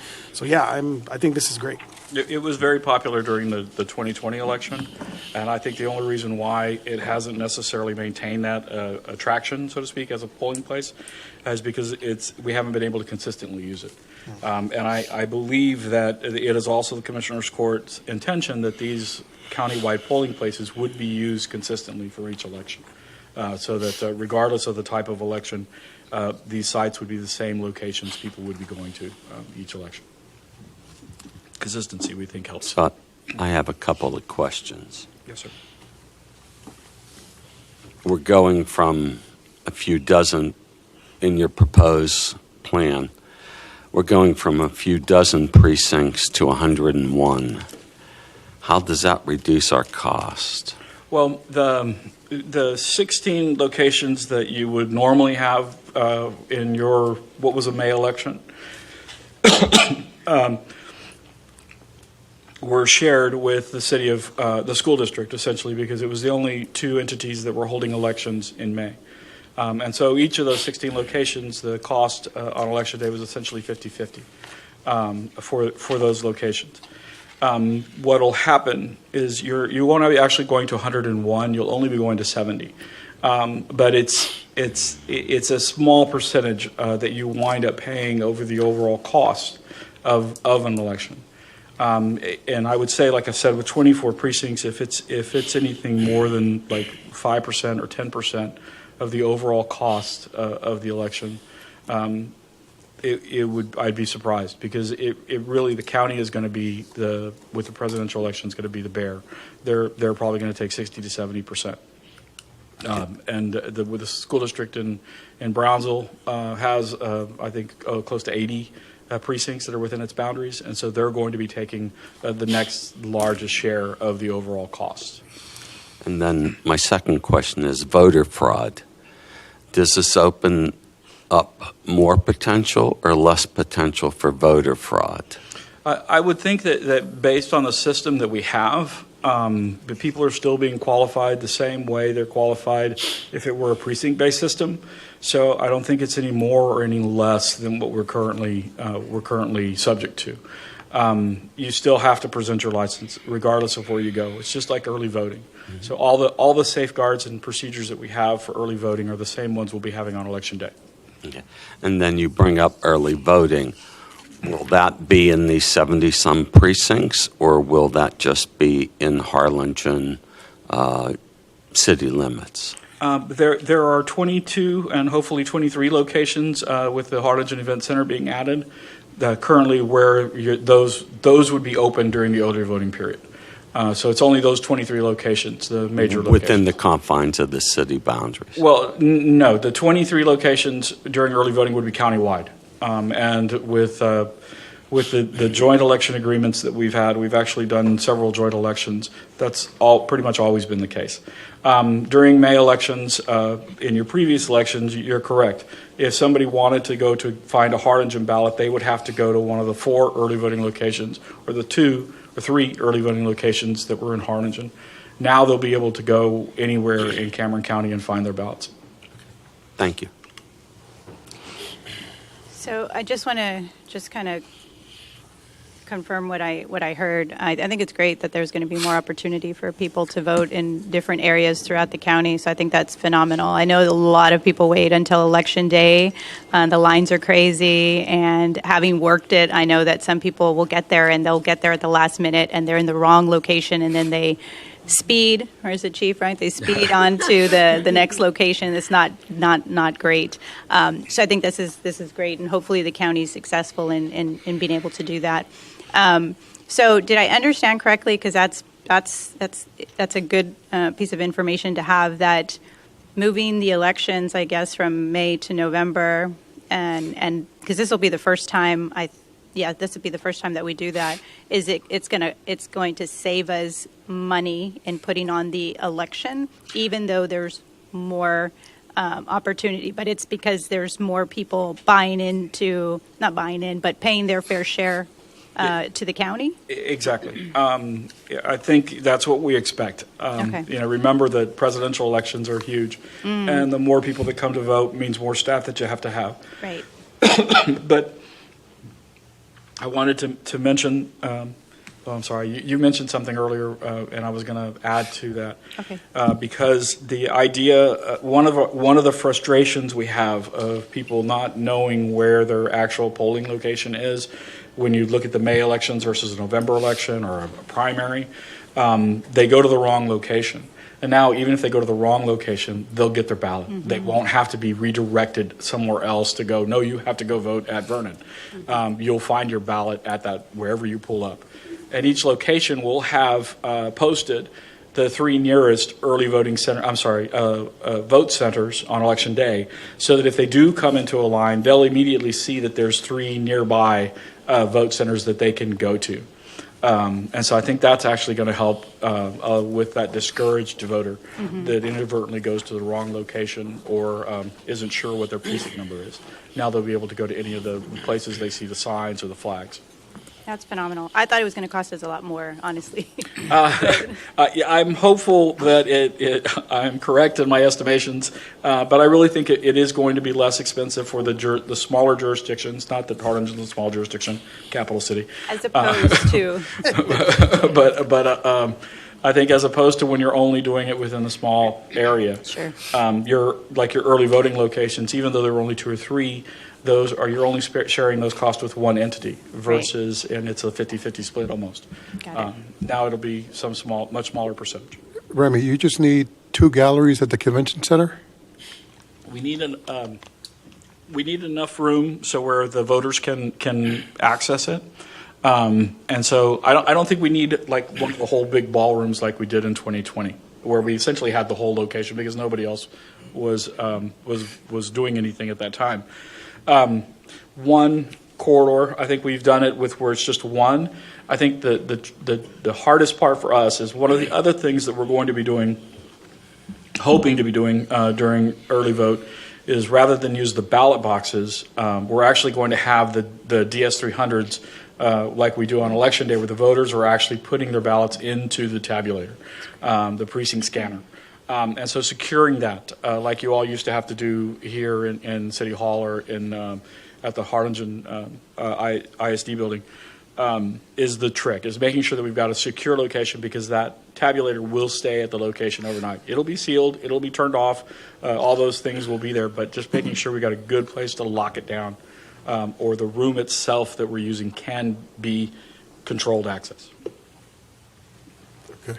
But we'll be glad to go look at the spaces and see what we feel will work. There was one election, I think we used the, as you walked into the event center, there's on the left, there's like a portico area and an entrance there that's sort of isolated, which would be great because then you don't have the people that are going to do other things there having to cross in front of or go by. Okay, I think that's the Kingfisher, so just that location would work for you? I believe so, yeah. That or the Oriole, either one of those two? Yeah, I think that would be fine. Okay. That's where the, But just not like a conference room that they use for, that's where the chief did the run, the what was it, the Heroes Run, in that space on the left-hand side. Okay. It's pretty big, and it has its own entry.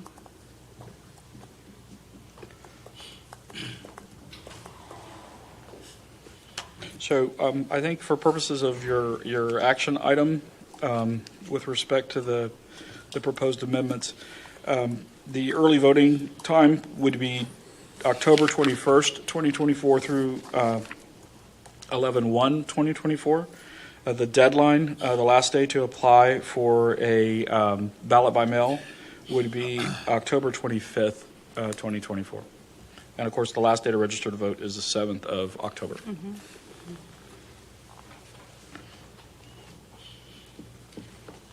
Thank you, Remy. Is there any questions from the commission?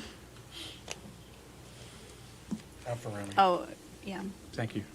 All right. Thank you. Mark? All right, Mayor, I'm going to make a suggestion. This ordinance is divided into two separate sections if we think about it. One is on the propositions which are going to be submitted to the electorate in the special election. The other one is on the ordinances relating to the contract with the county. So I'm going to suggest that we vote, when you do decide to vote after you discuss this, that you vote on the propositions separately. I mean, you can vote on them all together, but vote on the propositions, and then vote on the ordinance which contains the contract with the county, and this will enable everybody to vote where they can. So I'm glad you said that because I saw that there is another agenda item with another proposed. I saw there was a resolution. So should we move to that to see if that needs to be included or? Well, the way I did the ordinance was to basically to include everything. I didn't do the. So item N is a motion to rescind or amend proposed charter amendments, and so then that wouldn't be in there if, when we get to that item.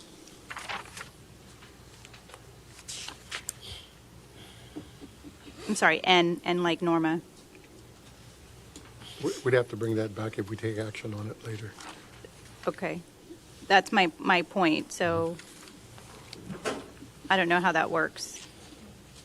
So, yeah, item N could be part of the discussion on the proposed charter amendments, and then I'd ask that you vote separately on the ordinance, which would include the contract with the county. So in other words, decide what your propositions are in terms of what's going to be submitted to the voters. Okay. Reach an agreement on that, and then vote on the ordinance. So if anyone has a conflict and they don't want to vote on the ordinance because of the contract with the county component, Right. they can. This way we can maximize participation by each members of the city commission. So should we jump to item N and have that discussion and then go back to the propositions? Since Yes, that because would it's be not appropriate. necessarily on there to be able to do it. Yeah, So that we would be couldn't discuss it since it's not there. That would be appropriate. And then I know that Commissioner Lopez announced that he'd be abstaining from that specific part. So we'll split that up so that way you guys vote on the amendments, and then separately you can abstain from the election contract. Yes? Okay. Can we just approve the contract with the county now since we're already on that item? And then just take up? I think we can. We can. I just. We just need to separate it. And how Yeah. do you? We just need to so separate it when the we question is, how do you do that? You need to read the caption for that. Or no, I guess that's just the resolution, correct? Well, there's the resolution, which includes the contract with the county. Right. So we need to break it up, but you don't need to, oh, well, I guess you don't need to read anything, right? Because it's not, So what I would do is I'd take up number N, okay. okay? And then I take up the propositions to be submitted to the voters. Mm-hmm. And then if you'd And then the like, contract. we can vote on the ordinance, which anyone needs to abstain, they can, and then vote on G. So the reason why I was asking is because I don't see anywhere where it says that. Where it says what? Like where it's, okay, we're just, Madam the Mayor. ordinance, okay. I'm sorry. In looking at the structure, I can tell you that from a contractual perspective with the Commissioners Court, item G will set it up so where you will be contracting with you to administer the election. If it includes a general election and then a special election language on there, that doesn't matter from our perspective. Okay.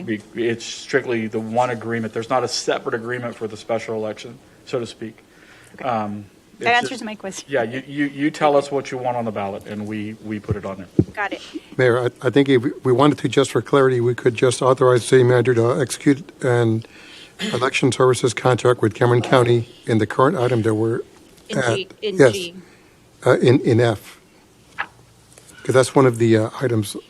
Well, that one would be an ordinance, and Uh, then that would, so the second one is what Remy said, that we could say that in this, we give you that authorization, and then you can do both. All right, that'll work. So let's, right, that's what you said, Remy? Yes, okay, so let's move to item G, Melinda? Okay.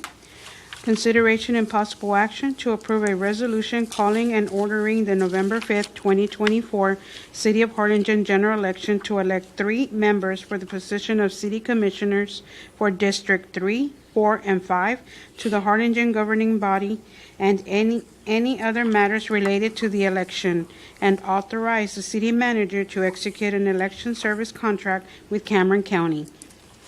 And so on this, is there a motion to allow Gabe to do that, and also the election on the charter amendments? Motion. Wait, we're just voting on G, correct? Correct. Yes. Just to get to be able to do the The contract. contract, yeah. And for the record, Commissioner Lopez is abstaining from this vote. I thought it was F. Well, Both of them.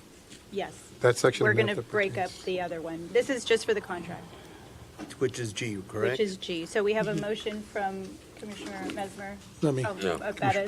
Bettis. Sorry. Did we read the caption? Well, This- there's no ordinance here. It's a resolution. I beg your pardon. Mhm.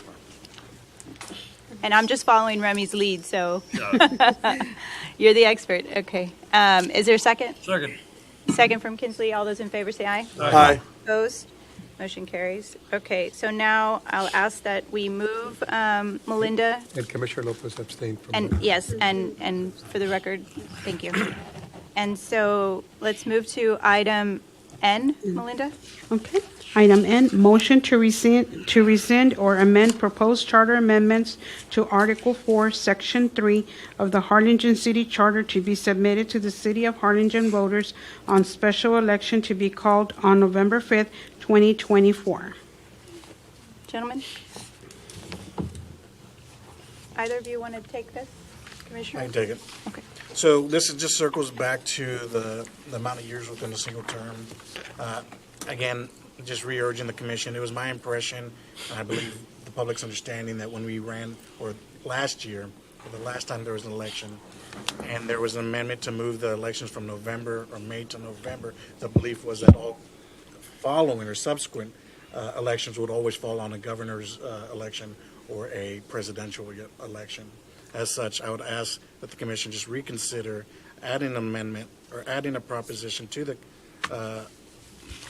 our proposal for the voters to vote on whether they intended to keep us at 3 years, but just every other election be in November, or they intended to move us to always be on either the presidential or governor's cycle.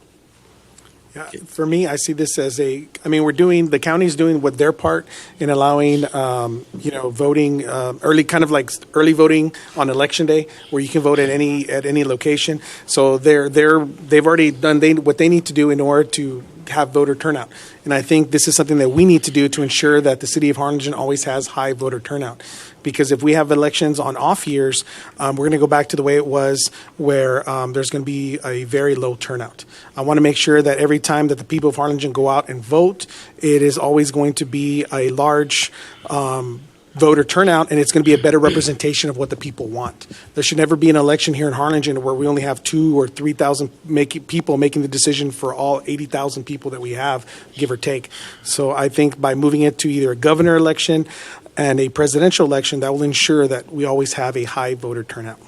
Okay, Lopez, I was here for that. I lost 1-4. Your supposition is wrong.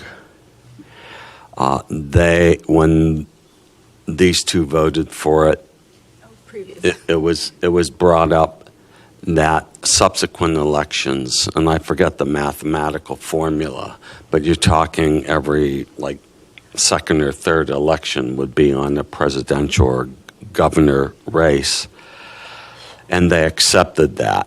And even though the argument was brought up by myself and the former mayor that this is all inconsistent, but the four of them were happy to vote for it, extending this term an extra 6 months to November. And 3 years is certainly enough for someone to prove that they're valuable for re-election or they're not. Yeah. And there's a learning curve in doing this. And it takes a good year, 2 or 3 years to fully understand, and then everything else, it starts to plateau as one gains knowledge and wisdom and understanding on how all of this works in this city. So that matching this up is a mathematical nightmare. And you're going to create, you three were voted in for 3 years. We were voted in for 3 years, but we got moved to 3.5 against my vote. He repeats himself. And so this would extend you, another 2 years, 3 years, 4 years? No. It would give you, a 4, 5, 6 year term? No, I don't think No. What would be the mathematics of this? It'd be a 4.5 year. A 4.5 year term. I appreciate that the commission may have understood those nuances, and I completely agree. I think if those conversations been had or made more public, I think I wouldn't have the concern. Maybe it's just like my need just to have the final answer. But I just think it's best that we go that way. But this is the old slippery slope. Correct, but I think once it's done, correct? I- It's not like you're going to extend it to 6-year terms like senators or, Right, yeah, let's not or even like have the that president of discussion. Mexico has a 6-year Yeah, so I'm in favor of 3 year terms. So I just want to clarify one thing. I think because y'all were here, we weren't here, but on the ballot, it was to change from May to November. And so when they voted that did the 3.5. So I think that the voters voted for a 3.5 year term because that was what was on the ballot. Correct. Not so much to extend. Does that make sense to you? Because that was what was on the ballot. The ballot, it was to the proposition to move from May to November, and we were all on the ballot. So they, in essence, voted for that odd 3.5 year term. Right. And so you, as it is now, you three will have a 3.5 year term. Correct, because that's what they voted on at the ballot. I do have a question, though, Remy, if you don't mind. I'm just still kind of excited that we're going to pay less money. I thought it was going to be much more. So just because you're the expert in this, so the 2025 election would be a constitutional amendment election. And so what's the cost savings, if any, between 2025 and a 2026 election? I think the county usually reduces the number of polling locations, but we talked about this idea of consistency. So a cost savings by reducing that number might not materialize. The difference would be who else is participating, what other entities are participating on a constitutional special election, and it is smaller. I think the largest entity that might be participating is the Norma, if you can help me, BISD. I think is the only major one that always falls on that November, whether it's a constitutional or the presidential. Okay. So I mean, they're big. I think it really is an idea of the turnout that you're looking for. If you're going to increase turnout, you do want to be on those even numbered years versus an odd numbered year. So I just want to verify, because exactly what you just said right now. So if we have elections on a presidential and a governor election year, the voter turnout will be a lot higher than if we just had it on a regular constitutional amendment election. I think it's fair to say that the 2020 election, we had 100,000 voters participate, which is the highest we've had in a long time. The last gubernatorial, I think it was approximately 75,000 people voted countywide. During the constitutional amendment, if we broke 30,000, I would be surprised. So there's like a 70,000 difference Between a presidential and a constitutional amendment, yeah. Okay, thank you, Remy. And one thing I want to point out, Mike, is that this is not us deciding it. This will be up to the people of Harlingen deciding it, just like they voted to move it to November. And back 3.5 years ago, what you were defending was not the term length. What you were defending is that you didn't want to move the election to November. You wanted to keep it in May, where where we had low voter turnout. So what I'm trying to do again. So what I'm trying to do now is all I'm trying to do is give it to the people of Harlingen to decide if they want to have their elected officials elected by a larger group of Harlingen residents. That's all I want. If you don't want to vote, that's fine. When it goes to the ballot, you can vote against it, but let the people have a voice. I think I said that, but I'll refrain. In that vein, one question in terms of what the voters voted for last time also was term limits. So how would you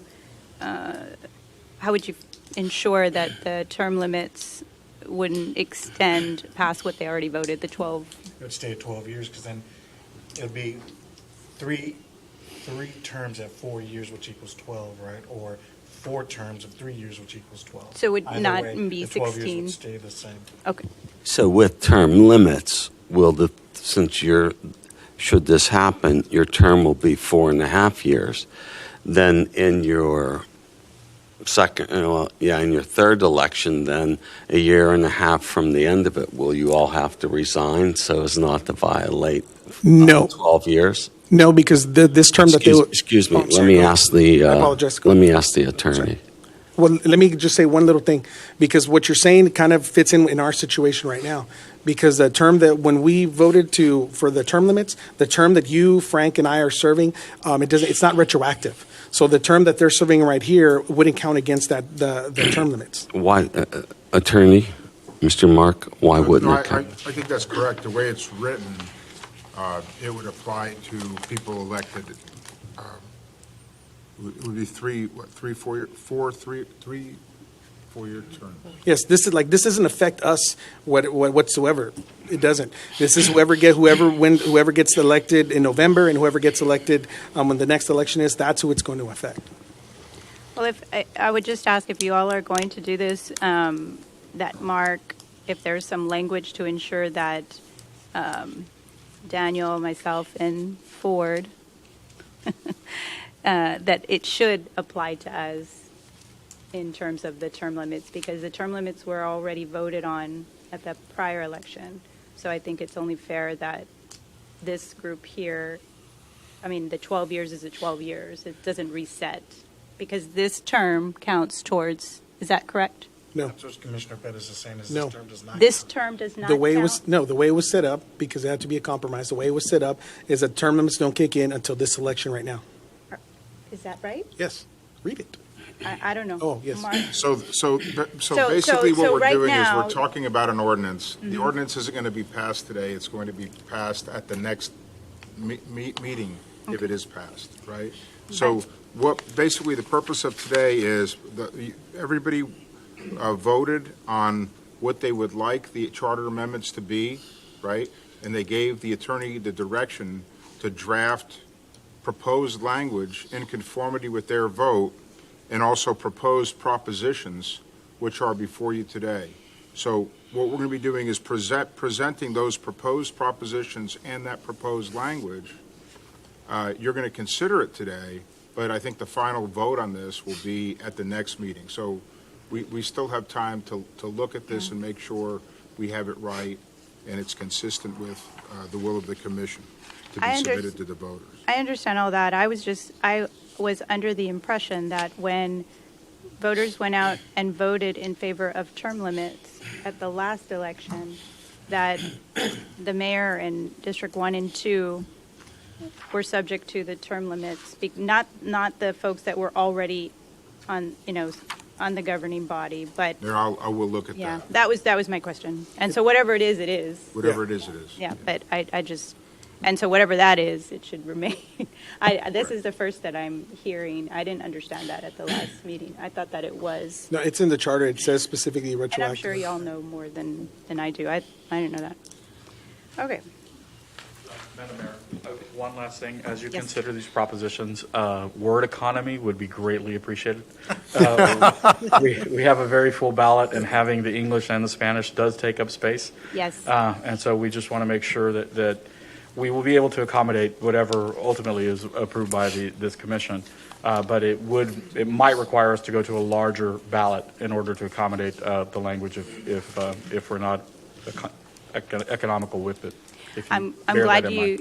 you mentioned that. So we have quite a few propositions that you've seen already in terms of, but there's a lot of them that are repetitive. And so my question would be, for example, there's a lot of public notice, right? Like now for elections or for ordinance, all any type of work that the commission does, we want to make sure that there's awareness in the community. And so there's a move to publish on the website and on social media, but it's like 2 or 3 different propositions because they're in different articles within the charter. So could we have one proposition to consolidate, since it's the same language, even though they impact 3 different parts of the charter? I think that's a 2-part question. One for the city attorney, because I think I asked him today. I think the notice of what the voter is voting on is what's going to be giving you the direction as to whether that can be accomplished by consolidating some of those particular notice items. And then also a political question to consider is whether there's some component in there that might have people vote against it because they don't think certain types of notices are required for, say, city ordinances or for elections, that you run the risk of losing all of them. Although I'm certainly encouraging the consolidation, I just want to make sure everybody's aware of the consequences. Because I think public notice, people are going to support that, but I can't speak for or against it. Right. No, I think it's a positive move. It gives more awareness, more notice, and if we could, but that is an excellent point, and I hadn't thought about that. So that's for Mark to try to figure it out for us. Can I ask a question as a novice at this? Now, obviously, this election, the voter will have the opportunity to vote a straight ticket, correct? Republican or Democrat? No. No, there are no longer straight tickets allowed. Then my question's a moot point. Thank you. Yes. So what I'm thinking, because I think both of you guys bring up excellent points, right? We have to answer Commissioner Mesmer's question about the 3.5 versus the 4.5, and I know Commissioner Bettis has put forth his recollection of it.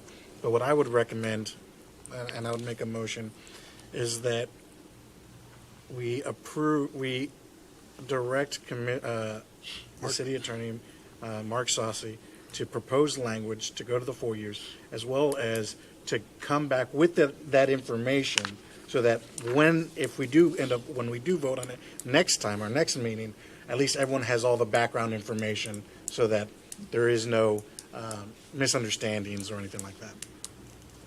So, legal question.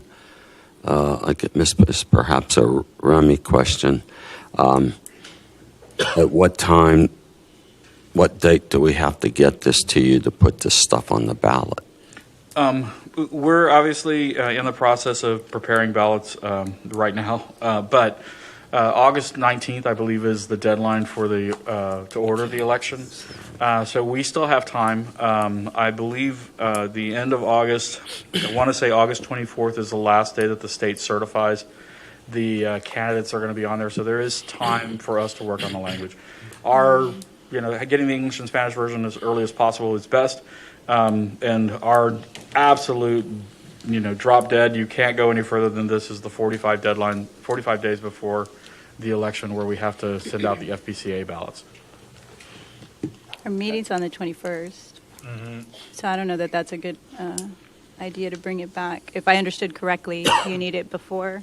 I think the 19th is to order a special election, but Unless there's a special meeting. Or... They'll have to do a special meeting the end of next week.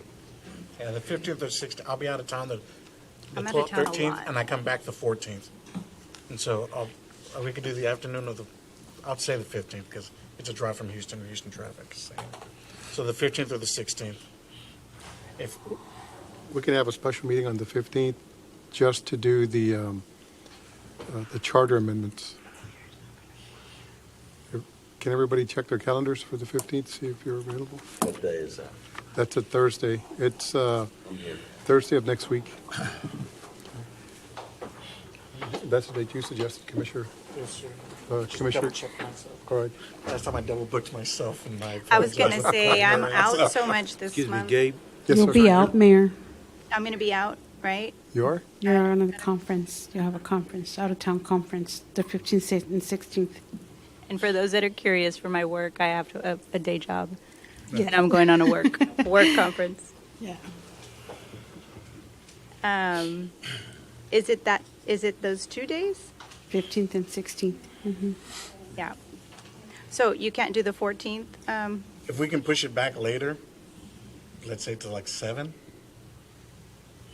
p.m., that's when we get together. My And deposition starts at 10. I don't anticipate maybe like 2 hours. I was surprised with my last one. That one took like 3 hours. Then that gets me to 1 p.m. 1 p.m. to What 5 about hours. Tuesday, the 12th, the 13th? I'll be gone Monday, Tuesday, and Wednesday. 12th, 13th, and 14th. So if we move it just to a later time on the 14th, I can be here You're flying in? driving. Oh, okay. I was going to say, don't trust the airlines. Yeah. On Wednesday, to push it later than 5, is what you're saying? And is there a consensus to do that? I don't know. I just made the motion, right? No one has seconded it. Right. I think it was a little confusing, Okay. So just so we can get some clarification, to give Mark guidance. to draft proposed language and then get us the factual background about the terms. Those are the two things. So is that, are we tabling it so he can do that, or is it a motion to do that? Motion to direct him to Okay, got it. do it. Okay. And so there's a motion on the table. Is there a second? Second. All those in favor say aye. Aye. Aye. Opposed? Opposed. Okay, so motion carries. I didn't hear you. Aye. Aye, okay. All right, and so that Wednesday, is it going to be a brief meeting? Well, we probably can't meet here because there's a P&Z that day, so we're going to have to meet someplace else. Or maybe they can meet somewhere else? Well, I think they've already published the notices. Javier, where's Javier? He's gone. Cervantes, he's gone? They already published? Okay, all right, Yeah, they usually do. okay. So it's going to be Wednesday, next Wednesday? Yes, sir. If we can do it at 7 p.m., I'll hustle down here within the speed limits. And then I got to be in Austin on Thursday, so thank you. Well, labor of love, remember? Oh, I don't know. And I thought maybe that if I'm on Zoom, then that means then you can't. Does the mayor pro tem vote if I'm not present? No. Right? No? No, because I run the meeting. Okay, all right, so I'll be here. And then the other concern I had is on Proposition 6, the mayoral vote. Okay. Louder. Proposition 6, if we look at Proposition 6. Is that in this? Yes, sir. Oh, no, it's in the ordinance that's before you. It's F, 10F. Are you looking at the revised with the little, Yeah, the printout, the one I have that was on my desk. the one with the little? Yeah, on the little blue Okay, star. okay. Yeah, that's the one. That's the most Okay. recent. And you said 6? Yes, sir. On this one, I appreciate everything that the Charter Review Committee did.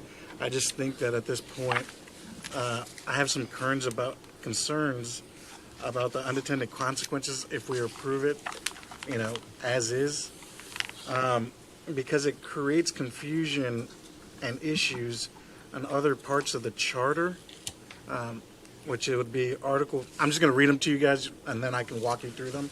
It would be Article 4, Section 5. Article 5, Section 2. Article 5, Section 5. Wait. Article 4, Section 5. Hey, you don't have, unless you have the charter in front of you, we're going to need to go over the charter. This is just the proposed ordinance with the proposition. So the Yes. proposition is Proposition 6 that I have the questions on or concerns on. And then and this is something that we could obviously also take up on Wednesday or Thursday, whenever we have this. Mm-hmm. It's Article 4, so I'm going to start from the beginning. Article 4, Section 5. Article 5, Section 2. Hold on. Slow down. There, it's not there, is what he's saying. You got to write it down, then backtrack it. It's not, they're not there. And you have to look for it in the actual charter. It's not there. So just, is this because of the majority and the 3 and the 2 and all that stuff? Yes. Okay, so I remember, and just so that way we can talk about this, because I had the same concern, and I talked to, remember I talked to you about that, about the Actually, 3. we had a 2. discussion about this very issue because depending on how the commission votes or how the voters vote, right, will 3 votes be a majority or less than a majority? So in those situations where the commission wants a majority of the entire commission, the charter can be amended to simply say, we'll require a vote of a majority of the entire city commission as opposed to a specific number of votes. This way, regardless of whether or not there are 5 or 6 votes on the commission, there won't be a conflict. And that was what the Charter Committee, the Charter Review Committee, when they presented, said, in all places where there's a numerical number assigned, that it should reflect either majority or supermajority. And so that takes care of whether, if it passes or it doesn't, it still cleans up the language for in the future if there's more districts added or what have you, because there will no longer be an actual number assigned. So that would be throughout the charter. Correct, but there's no proposition that states such. So I think we should add Add a one to proposition do dealing that. with that. Similar to the first one with the grammatical errors, correct pronouns and archaic terms, there could be language that says instead of wherever it is listed a number value for commissioners, should, instead of the 3 and 2, should read a majority. The only thing I think is going to be up to Mark to kind of comb through it to make sure that some are a majority of the entire commission or a majority of the commission present in case someone's absent, just to ensure that the language is right. But so is there a motion to have Mark do that? No. Well, So I what- just want to make sure I put all my concerns and on the record. so Well, that- that's not on the agenda, though.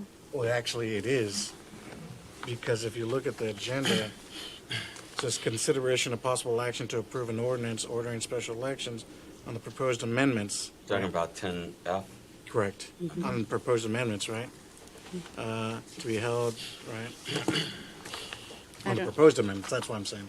It's an action on the proposed. Commissioner, the public has knowledge that the commission is considering the proposed amendments, and therefore, this public certainly has knowledge if there is additional changes that need to be made, they can be made at this time. I mean, we don't have, the notice requirements of public meetings don't require the specificity of pleadings, just enough to give the public the notice of what's going to be discussed and the potential action that could be taken, right? Correct. And So, that's- so if there's some additional changes that needed to be made, we could certainly do those, right? But not to rescind a vote that has already passed, except for the one that is noted, which is the terms from Correct. 3 to 4. But Correct. since this commission has already voted on the mayoral vote, then That's already been voted on. been voted on, Correct. and there's That not a you would motion to need- rescind that. Correct. But there could be additional proposition, and there would need a motion to direct you to add that language. If you were to reconsider an item that had already been passed, right, that would have to be specifically put on the agenda To with rescind. specific, to rescind, correct? Right, which was my point. Okay, but you're talking about this, is that correct? It's confusing, but no, it's not. That's not at all. Then why were we giving this? That is also, but what Commissioner Lopez brought up is not that.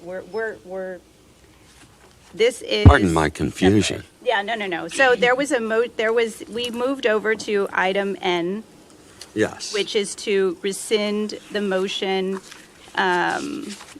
That was when you all voted down that term. So then that is and that's the only thing that is up for that discussion. Now, if we move back to the propositions, then that's going to be F.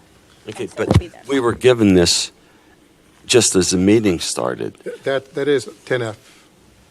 Yes, but we were just given this just before the meeting started. Yes. And there's no time to review this, to agree or disagree with anything in here.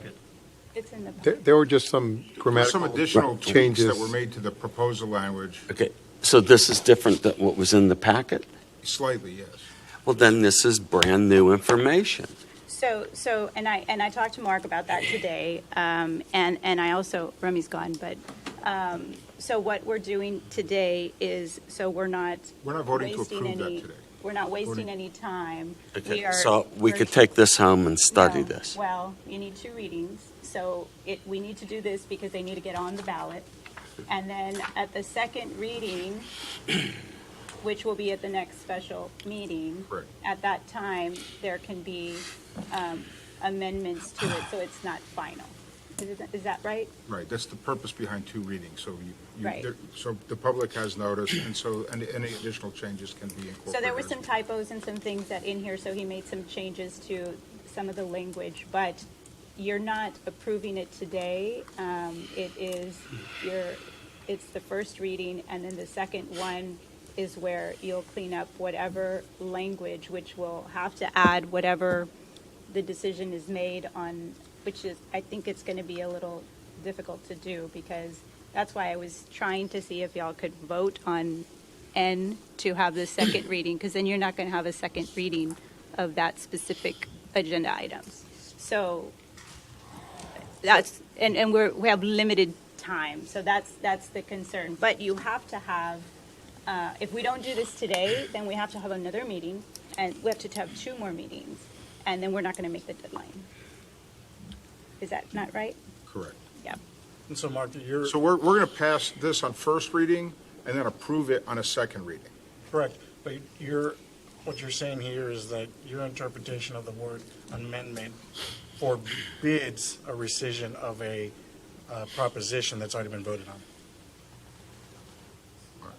I totally didn't follow that. What did you say? So, Okay. look at the word, like if you look at 10F, right? Second line says proposed amendments. Right? A consideration and possible action to approve an ordinance, right?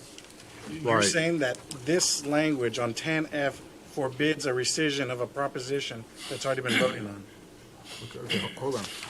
So we have one issue that's being considered for rescission, which is number N, Correct. right?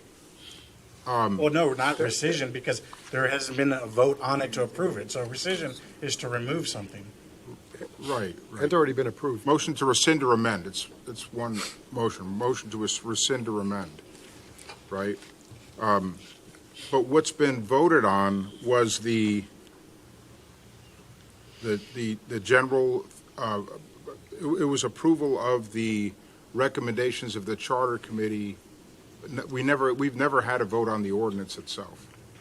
So there are parts of the ordinance that you could cut out and proceed with the rest of the ordinance. Well, we're here on first reading. So that's a yes. Yes. So, no, I don't, I think that the way that you're phrasing the question is a little leading. This commission already went through every single proposition and voted yes or no. The one that failed, you rescind, you put the agenda item, and that is to rescind that vote and to bring it up for discussion. So that's one item. But now we're going over the proposed, which have already been voted on, and now you're looking to rescind even though it's not on the agenda to do so. But that's what I'm saying, is consideration of possible action to approve, we can amend. So what was the We've purpose? amended ordinances in the Sure, past. you can amend the language, but are you saying to remove it? Because that's different than amending. Rescinding and amending, that's a wholly different term. You can amend language by removing it, like amend a No. contract or, Mark. You're going to amend by removing. Hold on. There was a vote, right? Amend means it still exists. To change it. The rest of it still exists. So there was a recommendation by the commission and a vote by the commission on Proposition 6. Correct. What you've done is you've pointed out 3 sections of the charter that should be amended to be consistent with the previous vote on Proposition 6. No. That's what it That's sounded what you like. said. No, what I'm saying is that if we approve Proposition 6, it will create uncertainty in 4 other sections. And the last one's Article 5, Section 1, right? It would create confliction within the rest of the charter. Well, the conflict which would be created is you need a quorum and you need a majority of the quorum, right? So in order to amend that to be compliant with state law, we would have to make that change, right? Or we could stop the proposed change. Well, that would be very different than what you previously voted on. Correct. Right? The proposed change is, I think, clear and obvious, right? And all we're talking about is 3 sections of the charter that deal with a number, right? And the intent of that charter provision, right, is that there be a majority of the commission voting to carry the point, which is basically a standard provision. You need a majority to carry a vote, right? So it's really just cleaning up language in the charter to basically make it perfectly consistent with what we already have. We're not changing anything. I mean, right now, you need a majority of the entire committee. You need a majority. 3 people is a majority of the 5-person commission. If you add a vote, now you're going to need 4 people. So you still need a majority of the entire commission. Nothing's being changed. You're simply, in the event that the people decide to approve that charter amendment, you're simply making that, changing that language so it's consistent with what you already have. You're not changing anything.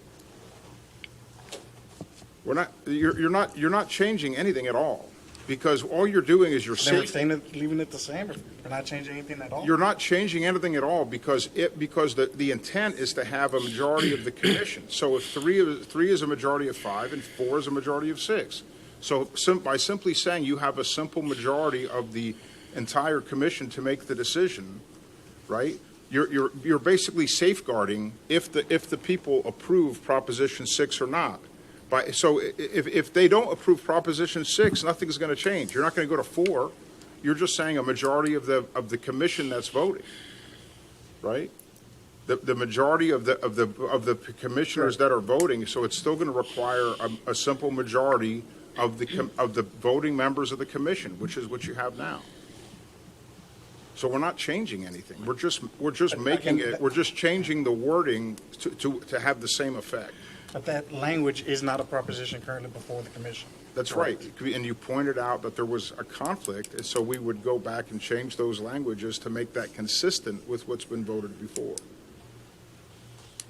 Yeah, because if not, we could be here all day and say, well, let's rescind all of them. Well, so question. So we were presented with I exaggerate in my thickness, but we were presented with a thick,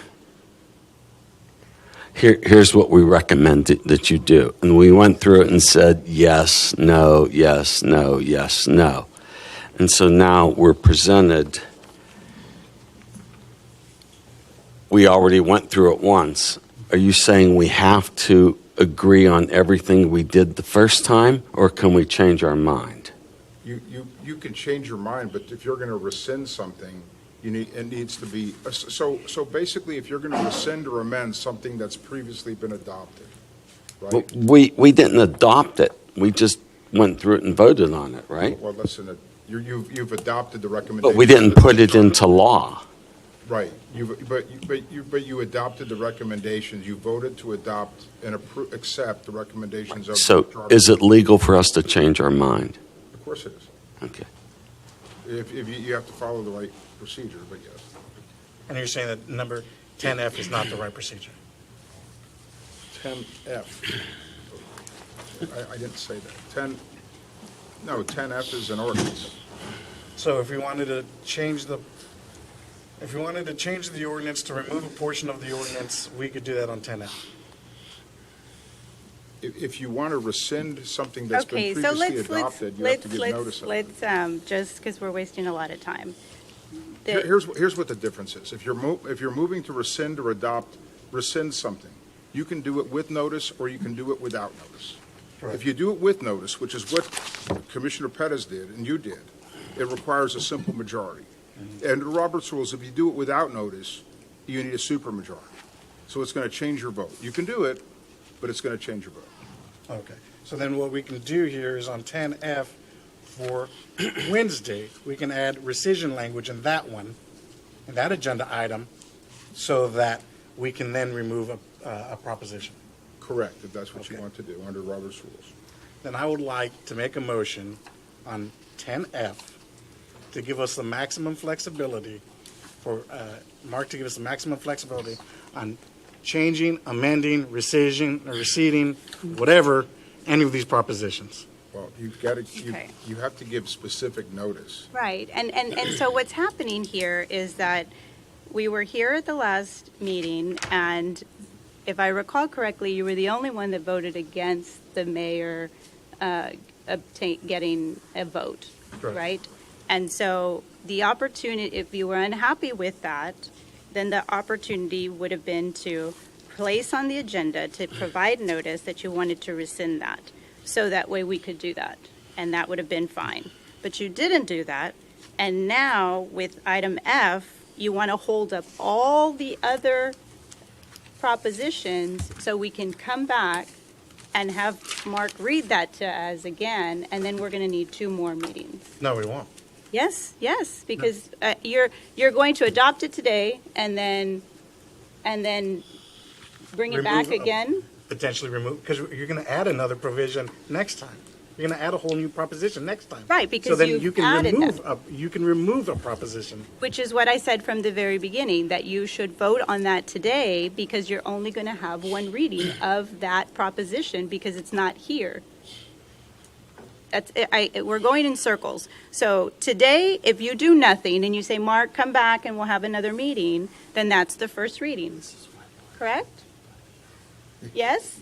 That's if they don't take action. And they say, we're going to provide you guidance to come back and give us better language so that way we can, change this around a little bit, then you don't have your first reading. So then the next meeting, you'll have your first reading, and then we'll come back the next time, which will be past the deadline, to have your second reading, and then nothing gets on the ballot. So, which is why I don't, if you were going to put this on the ballot, I'm not on the ballot, on the agenda, then maybe you need to flesh that out a little bit, vote on it, then it comes back for the second reading, because it can be part of this, right? Because you can amend it to include that language in F. But that'd be supplementing, because that's not amending. For those of you at home, this is what happens when we have too many lawyers. Nobody's going to vote for lawyers anymore. No. So no. Okay. So It's. That's what I'm saying. Amending is the best language because you can add things, you can subtract things. No, amend doesn't mean do away with. No, no. Amend means you're changing it, but Out of 20 removing is different. Out of 20 propositions, if you strike one, you're still amending the whole ordinance. And we've done that in the past. Where you strike a portion of it, it's still an amendment. To remove a specific thing that was voted on is completely different. You're making it sound like it's like, oh, okay, instead of a but, let's use or and or some other. That's an amendment. But what you're saying is let's remove, we all voted on this, let's strike it from there, and that's an amendment. That's not an amendment. You're removing. But we would be voting on that amendment. But didn't we already do, I mean, Yes. this was passed by a 4-1 vote, Right. correct? Am I wrong on that? Which is dumb for it to even Why are come we still back. spinning our wheels on it? If Mark says that the change on a majority satisfies the 3 or 4, I'm the dumb guy here. I'm missing something. It's a play on words, but the reality is that we need to have them the commission needs to vote on it to have a first reading. The commission should vote on it to have a first reading. Okay. And that's, If you amend it, rescind or amend without notice, it would require a 2/3 vote. If you rescind or amend with notice, it would require a simple majority because everybody's been given the opportunity to be. so, you already, on N, did you vote on N? It's already been approved. Okay, so maybe you should amend that and bring it back and vote on it because you're not going to have 2 readings. If you want it on the ballot. I mean, it already died and it could die again. But if you vote on it, then there's that opportunity to have the first reading. Because if not, Mark will bring it back and you'll have your first reading. It won't make it to the ballot. To remove some language? No. So item N It's already been approved. no, but it wasn't approved. They approved to tell Mark to bring it back. It's not the language on the ballot. So if you want it, Okay, I see what you're saying, yeah. So we can just vote on N right now. Correct. because if not, you don't have time for 2. That's fine. Let's vote on N. I mean, Now we're backtracking. yes, that way we can just keep going. Well, or we could just stay silent and then it doesn't make it, but No, I mean, I would rather vote. We can vote. If it dies, it dies. That's the will of the commission. I mean, I'm hoping it passes because, I want voter turnout to stay consistent. But if, we let the people decide. But I'm willing to vote for it. So, Mark, Wait, we already voted. I know, that's why I'm. Do we have to unvote? Mark? Well, if you I like want, that if you term. want to change something you previously accepted, So then what we can do is we can revisit the agenda item and open it back up? you can open it back up. And how do you do that? Is it a motion to reconsider? You can make a motion to reconsider the item. Can I make a motion to reconsider item N? Second. Do you want to give some language on what because now you're reconsidering it? No, we got to just Oh, vote on to the motion. reconsideration. Okay, got it. And then we're going to have to go through. So there's a first and a second. All those in favor say aye. Aye. Aye. Opposed? Opposed. So this is just a vote to reconsider. Yes. Bring it back. This is not a vote to. Yes. Correct. This is just to reconsider, To fix. put it back on the table, and then we'll decide if We'll we do want to another keep vote. it, if Yes. we want to keep N or not. Yes. Okay. So first, second, all those in favor say aye. Aye. Opposed? Opposed. Motion carries. Now, it is now back on item N. Is there discussion or a motion? I make a motion to I make a motion to have elections to extend the term length of after this election, to extend term length to 4 years in order to ensure that all city elections will be held on a presidential or governor election in order to improve or guarantee high voter turnout. Second. You're not going to say anything about term limits there? Oh, Term limits stay the same. the term limits will stay the same as they are currently. And so there's a motion and a second by Commissioner Lopez. All those in favor say aye. Aye. Opposed? Opposed. Okay, so there goes that. Is he opposed? It was denied. It died. So now we don't have rescission language. I have a request if we can bring up the next item to queue, because I have a few ladies from the Junior League that are giving me death stares. Y'all don't love lawyer talk? No? Okay. So we'll do that. Melinda. Q. Sorry. Consideration and possible action to approve a memorandum of understanding with Junior Service League of Harlingen and the City of Harlingen for improvements at the Harlingen Public Library. Is there a motion? Mayor, if I could just ask that we, hang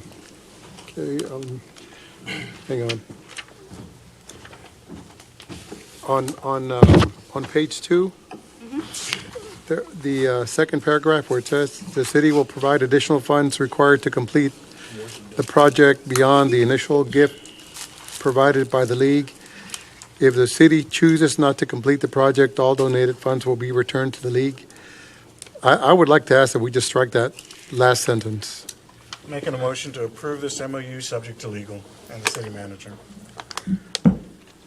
Your second? What I was going to second, but I wanted to make sure because I know there were some issues with the Junior League. I wanted to know if any of them had any questions or anything.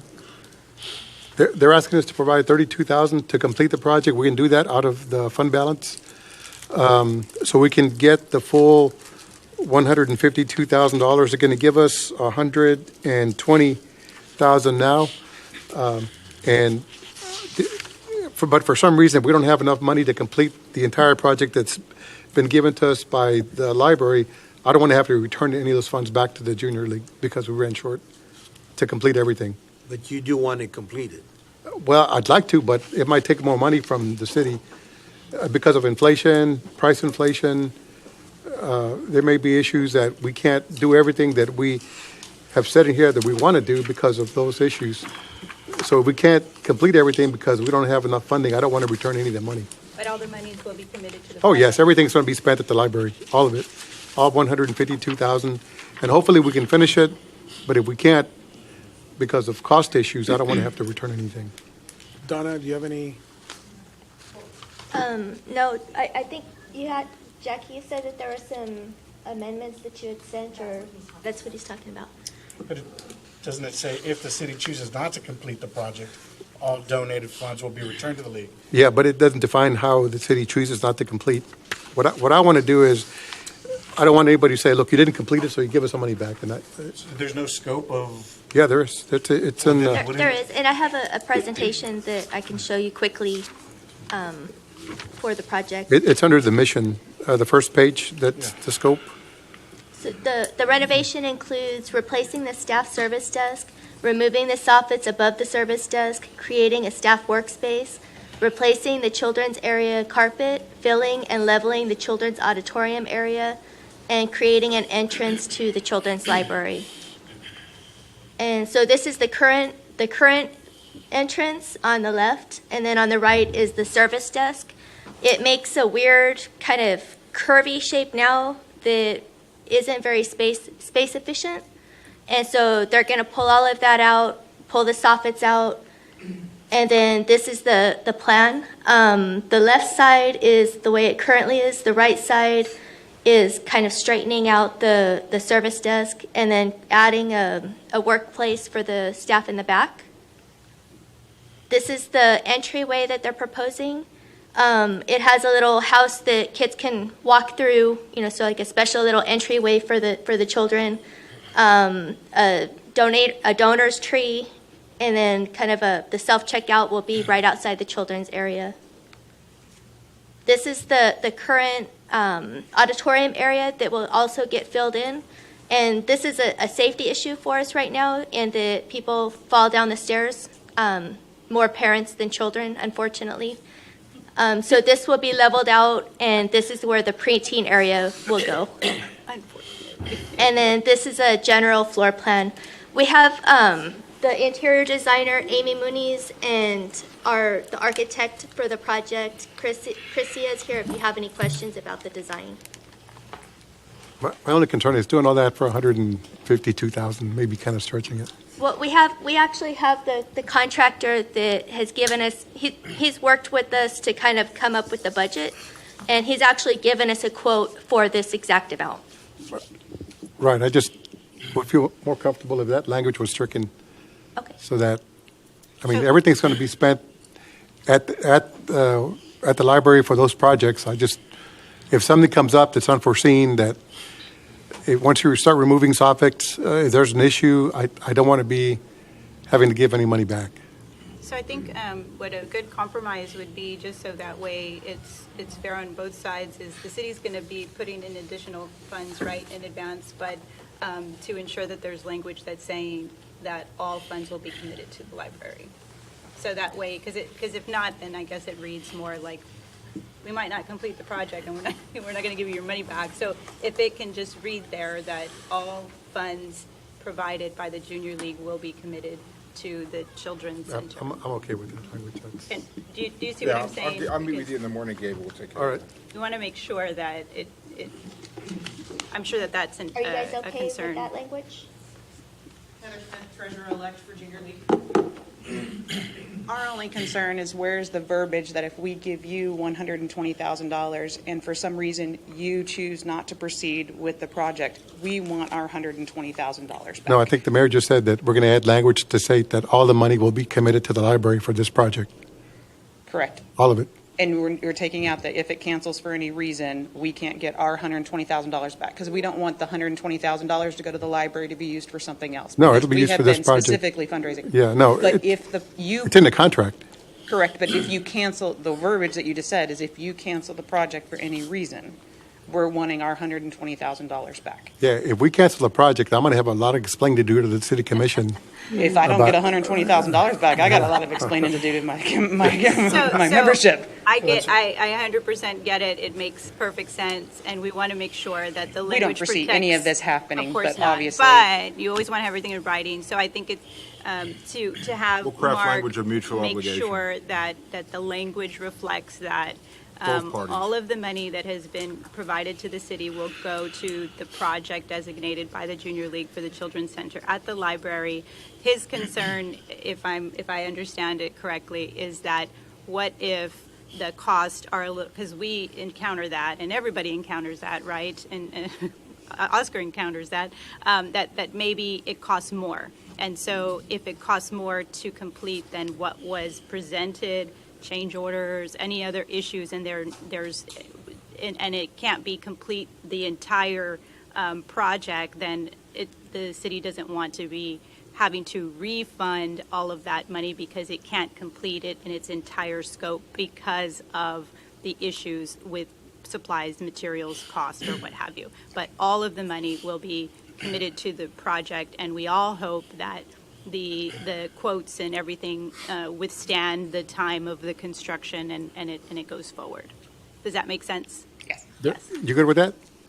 So, but Yes, and okay. Mark, and I would ask that y'all share that with them so they can review the language beforehand. Yeah, we can do that. Thank you so much, by the way, for the funding for the library. You made Donna very happy. What's the time, Donna, what's the time frame? Well, we've got to clear out the children's area, start pulling up the carpet and removing the shelving, and hopefully, as soon as we could get the PO open, I'm hoping to have it done before Christmas. And we allocated funding, right, for more stuff? We're going to have, well, we have to come up with 32,000 just to get to the 152. So we're going to commit to that. We're going to do that through a budget amendment later. And then we talked about trying to get some more shelving. We haven't done that yet, but I think we're going to because Donna explained to me that we can't have all this new addition and then have ugly shelves So up there. that's for y'all to hear, because you weren't here at that meeting. That was very colorful and fun too. So that way you know that the commission is committed to making sure that it also has those. You said they were shelves that were ancient and needed to be Yes. And this reflects the new design that we're looking at that includes the new furniture. Awesome. Okay, thank you. So is there a motion? Motion to approve. You want to or Daniel, or someone want to provide the? Motion to approve, subject to legal, and Gabe making the. Oh, you already had the motion. I already had the motion. Making the language as agreeable with Junior League. Okay. Okay. Second. All those in favor say aye. Aye. Opposed? Motion carries. Thank you, ladies Um, and gentlemen. Mayor, can we jump to item I? Are there more faces out there? Yeah, that's, Scott Gibbs is here, and Oh, yeah. so,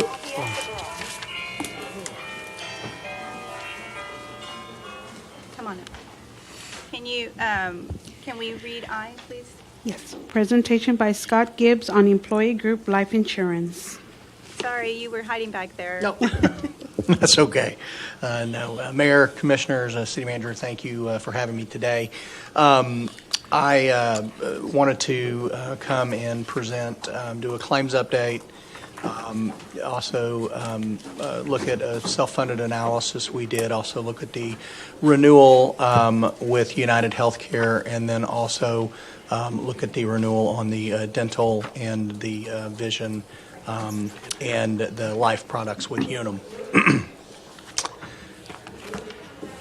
So right here, this is, had to pull mine out because it's a little smaller up there.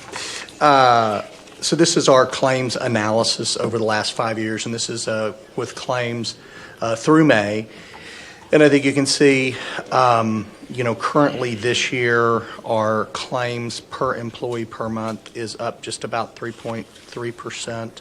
Our loss ratio, which is your claims versus divided by the premium, is what the carrier looks at. We're at about an 85% loss ratio. Most carriers look for about an 87% loss ratio. So again, we're running good, a little bit less than trend.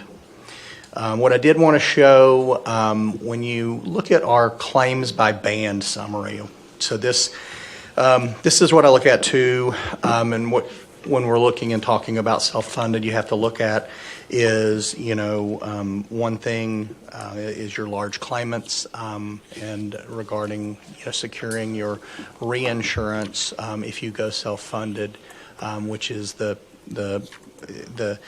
individual protection for each individual claim. I think what you can see with this is really when we look at claims under $10,000, that's that's really more of your healthy population, and you guys for the majority of your claims are under 10,000.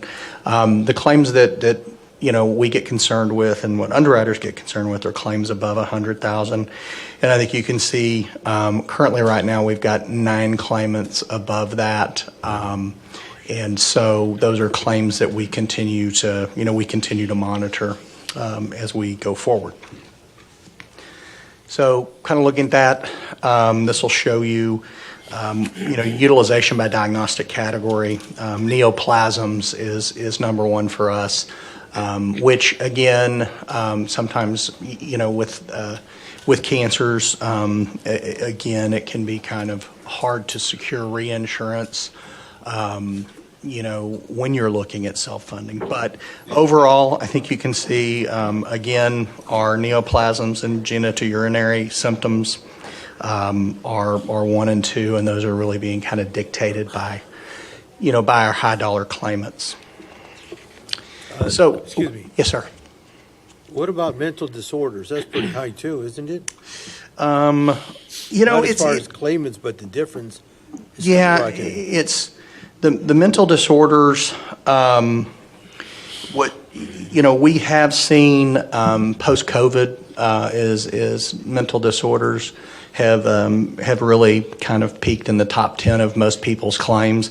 Now, when you look at that too, that would also include any substance abuse claims where people are in residential treatment, either inpatient or outpatient residential treatment.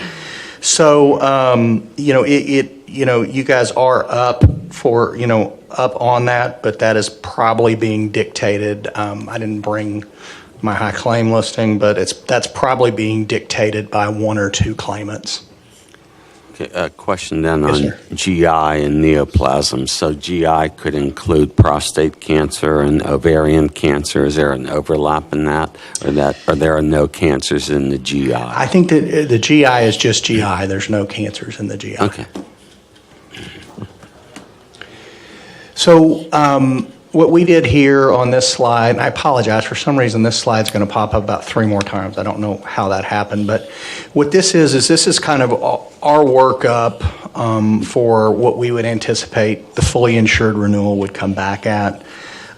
So what we do is we look at we, from an underwriting standpoint, look at the most recent 12 months. We also look at the prior period. On a group your size, you guys would be 100% credible. So our anticipation, and the renewal had been worked before we were engaged, but, our anticipation would have probably have been come out as a 7, and obviously then there's, kind of negotiation with the carrier.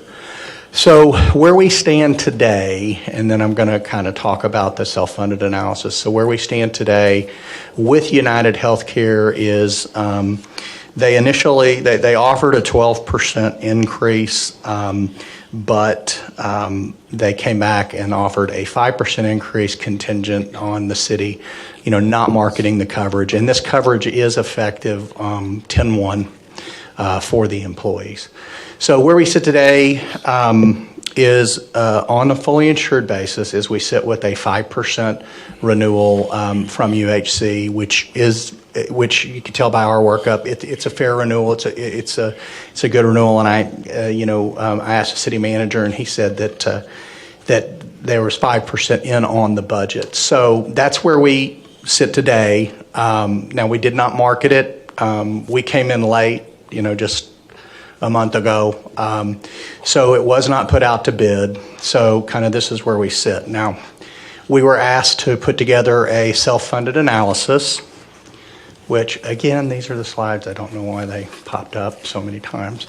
So what I wanted to do real quick is just a couple of slides on self-funding. So obviously with fully insured, what we do today is we pay a premium. We pay a premium to United Healthcare. If our claims run better than that premium, they keep the excess. If our claims run worse, they eat the losses. So this just kind of shows you different funding options. So all the way down. So when I'm talking about self-funded, I'm really talking about self-funded ASO, which is administrative services only with reinsurance. So essentially, what happens with ASO is you guys, and I'll just keep it simple, but if we were to do this with United Healthcare, for instance, so United Healthcare would set up a bank account with the city of Harlingen. So as claims would be adjudicated and paid, they would on a weekly basis draw from a bank account that was set up with you. So they would get paid for the administration of the plan. In a fully insured environment, sometimes taxes are involved and things of that nature. So they have carrier profits built in there.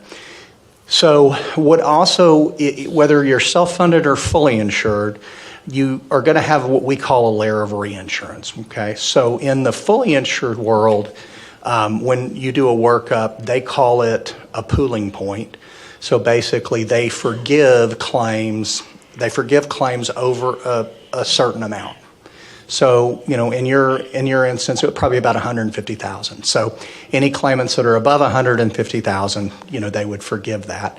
And then they charge a pooling charge for that. Well, when you're self-funded, we call it specific reinsurance and aggregate reinsurance. So essentially, we would go to the open market. I mean, in my example, United Healthcare would quote 2, but we would go to other outside carriers like, for instance, a Voya or a Tokyo Marine to purchase the reinsurance, and we would do an analysis to set kind of where we felt like that reinsurance level would be for you guys. It would probably be about $150,000 when we're looking at the claim. So the city would fund up to the first $150,000 on a claim, and then the reinsurance carrier would pay the amounts above that. Now, what gets a little tricky with reinsurance is the reinsurance carrier is going to underwrite it, and they're going to look at our risk, and they're going to look at the high claims involved in our risk. And then they'll make the determination of, yes, we're going to assume everybody at the $150,000 deductible. Or if there are certain high dollar claimants that they know they're going to pay out claims on, pending transplants, bone marrow transplants, things like that, then what they'll do is they'll say, here's what we're going to do. We're going to give you $150,000 specific for all your employees except employee 2 and employee 3. We're going to laser their deductible at a different rate. It could be $500,000. That's going to be whatever, when they're doing the review, whatever they feel like is the risk that's out there, that is the known risk on that, they will laser those individuals. Now, when we go out to bid on a reinsurance, we work very hard to make sure, if possible, we get no lasers with our clients. The issue is, in today's world, we're seeing a lot of high dollar drugs that are out there, $1 million drugs, genotherapy drugs. So again, I think reinsurance is an area that, again, we work hard on that, and honestly, I would tell you 70% of our clients are partially self-funded. So the majority of the large groups we work with are partially self-funded. So then you just have your general claim cost, right? That's where the claim runs through. They pay it at the benefit level. What dictates that's going to be your network discounts. And those are things that we always look at when we do when we put it out to bid. That's one of the things we look at as a network discount analysis to make sure you're getting the best deals. Then there's a margin that's typically added on. In the fully insured world, there's a claims margin. The partially self-funded world, there's not a claim margin. And then your regulatory compliance. That, whether you're fully insured, self-insured, you're always going to have your regulatory compliance. Being a city, you guys are exempt from ERISA, certain things like that. Most of my clients that are exempt, they still follow ERISA, but they're not beholden to it. So, pros and cons. Fully insured, it's a guaranteed premium, transfer of risk, standard benefits. Everything is kind of built in, and ultimately the carrier is a fiduciary. The cons are there are high administrative costs. The carriers do build margin in, limited risk, law of large numbers. But again, you're at the mercy of the carrier. Self-funded, the pros, you save on your premium. This lower administrative cost gives you additional cash flow. You're paying as you go. There's flexibility in plan design. You do have risk mitigation through stop loss, like I talked about, is definitely lower margins. The cons are the assumption of the plan risk. There's a little bit more administrative complexity internally for the city within the HR and benefits department. Their exposure to market swings, you're going to have that on either side, really. Again, fiduciary responsibility would go to the city, and sometimes cost fluctuations or claim fluctuations. But a group the city size, the city size, like I said, is credible. I mean, we can look back at 36 months of claims and really kind of look at how the claims are trending. So when we ran, this is our self-funding analysis. This comes through our actuarial tool. So what this is basically saying is, in a perfect world, if we looked at self-funding, not taking in the high claim risk, because we can't do that unless we actually went out to bid and got quotes from reinsurance carriers. So what this shows us is that looking, that the margin really is, if you look at that, $426,000. Our model shows that 75% of the time we would beat the fully insured this year with these claims. Now, my concern, looking at it too, is some of the large claims that we have, I'm not sure how the reinsurance market would look at it. So, what I would recommend, and again, I work for the commission and the city, is I think the renewal, because we do have a 10-1, we have not marketed it, which is a very quick turnaround, to go out to bid, get a plan, implement the plan, for 10-1. My recommendation would be to renew with United Healthcare. I think the 5% is a very good, favorable renewal. And then my recommendation would be is for me to continue to track the claims on a monthly basis, as if we were self-funded versus fully insured, and then in March put together a very good, comprehensive RFP, go out to market and really look at the market and look at self-funding for 2025. And that's what my recommendation would be on the medical side. As far as the dental, there was a 5% increase on the dental rates, which is voluntary dental. Employees pay that. And then the Davis Vision renewal and the Unum renewal were both 0% renewals. So with that, I'd be glad to answer any questions or give you my thoughts. Yes. Yes, so I need to disclose I'm Group 1 licensed. I haven't written a health insurance policy in 30 years. Okay. In self-funding, what bucket of money would we need to start self-funding? So you wouldn't. So when you would start self-funding, I'm always going to show you. I'm going to show you a full mature year, right? Because what happens when you start self-funding is obviously the first couple of months there's what we call claim lag. Okay, so you would see the benefits of the first 60 to 70 days as claims are coming in, but what you always have to remember is if you leave, you've got to pay those funds on the backside. So what we always do is whenever we work with our clients, we set it up and we set the rates up as if they were fully insured on a fully mature basis so that you're fully funded. So that if you ever switch or leave administrators, you have those funds built in there to pay the run out versus when who you move to. So it's so you would see a benefit of cash flow in the beginning because you're not paying your fully insured premium, right?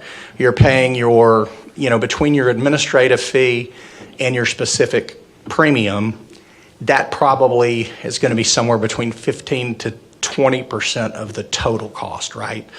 So for the first couple of months, that's what you would pay, and then you'd fund the claims as they come in. Pharmacy claims, it's pretty much, there's maybe a half-month lag in pharmacy. So pharmacy is going to be pretty much real time. It's the medical claims that would lag. But it would seem to me, though, that we would need a bucket of money for a buffer, just like an insurance company has a bucket of money for excessive claims and what ifs. Well, we would always, when we look at it, we're going to work with our underwriters and actuaries, and we're going to give you a conservative projection, and that's why I say what we can do if we renew with United Healthcare is then we can track. And I can come to you guys, every 3 months and say, okay, this is where we are fully insured. This is how we would look self-funded, and then you can hopefully feel comfortable from a conservative standpoint, from a fiduciary, liability. It seems to me that we would need to put a few $1 million into a bucket. Because if we never spend it, right, then that's cushion for the next year right. and the next year. But you're absolutely right. And what's going to happen though is the premiums that you're paying right now for those first couple of months are like here. And so what would happen is your premium, your self-funded fees would be here. But what you want to do is still take that money that you would have paid And fully put it in the insured bucket. and put it in a bucket. Right, You're right. right. And that's called your reserves. Right, and so you would it, have your it, it reserves. takes fiscal prudence and fiscal responsibility on the city's behalf. It does.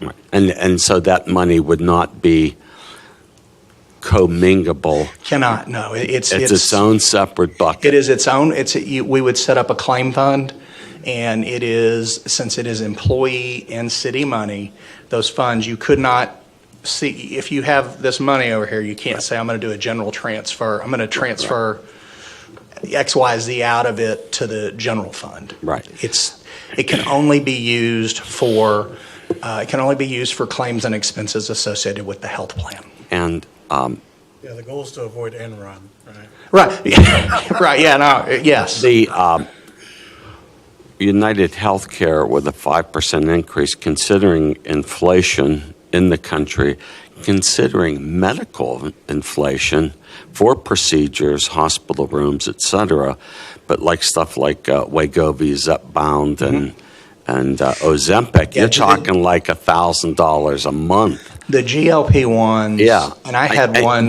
There will be a Nobel Prize for the GLP-1s. I had one city, and because they had a clinic on site, and the doctor, way back when, liked the GLP-1s, and so they were covering it for weight management too, which the protocol like UHC uses is you have to have. I'm also a retired nurse practitioner. So you have to have a type 2 diagnosis. Well, I'm telling you, this city went from, in the last 24 months, they went from paying $250,000 for GLP-1s to $2 million. Yeah. And it's crazy. But yet, to your point, it is. I mean, if you look right now, medical inflation is probably 5 to 6. Medical trends probably 5 to 6%. Pharmacy is probably 8 to 9%. At least. Yeah. So I think this United Healthcare just 5%. It's a layup. Well, I also think it provides you the opportunity next year to really to look at self-funding, and then next year to potentially, know that have some savings or a moderate renewal next year by moving self-funded. So basically, Yes, sir. I just want to make sure I understand. So basically, what you're looking at is going with a fully funded this year and start considering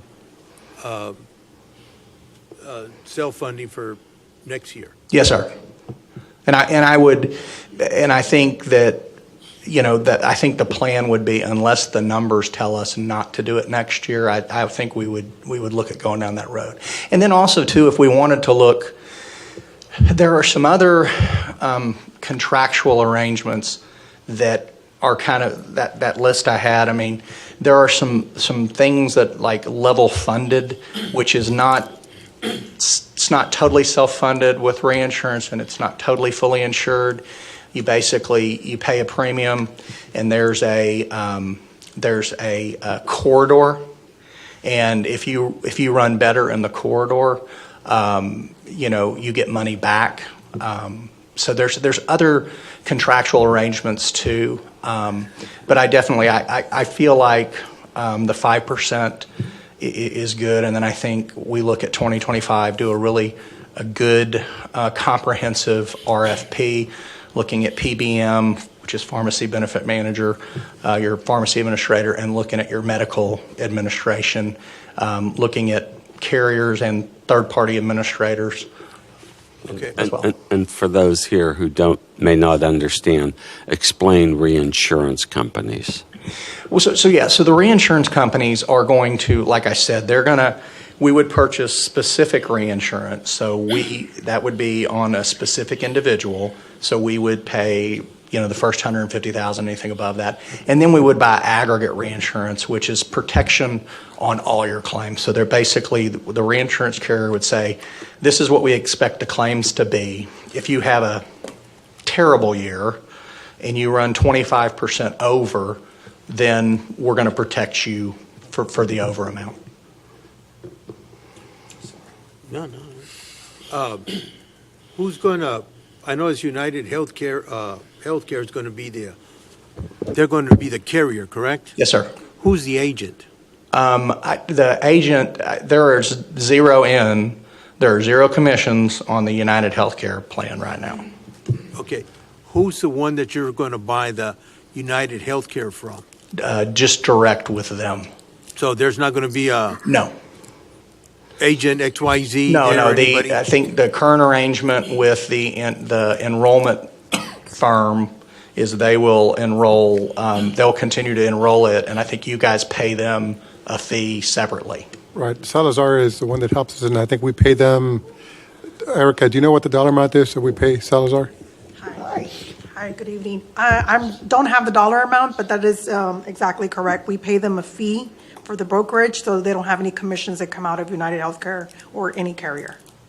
So you'll have, what's his name, Salazar, you said? Yeah. Salazar Insurance, yes. They're out Or- of they're out of yes. Harlingen. Yes. Okay. Getting back to the diagnostic category. Yes, sir. I see the respiratory system, you have 2,805 claims.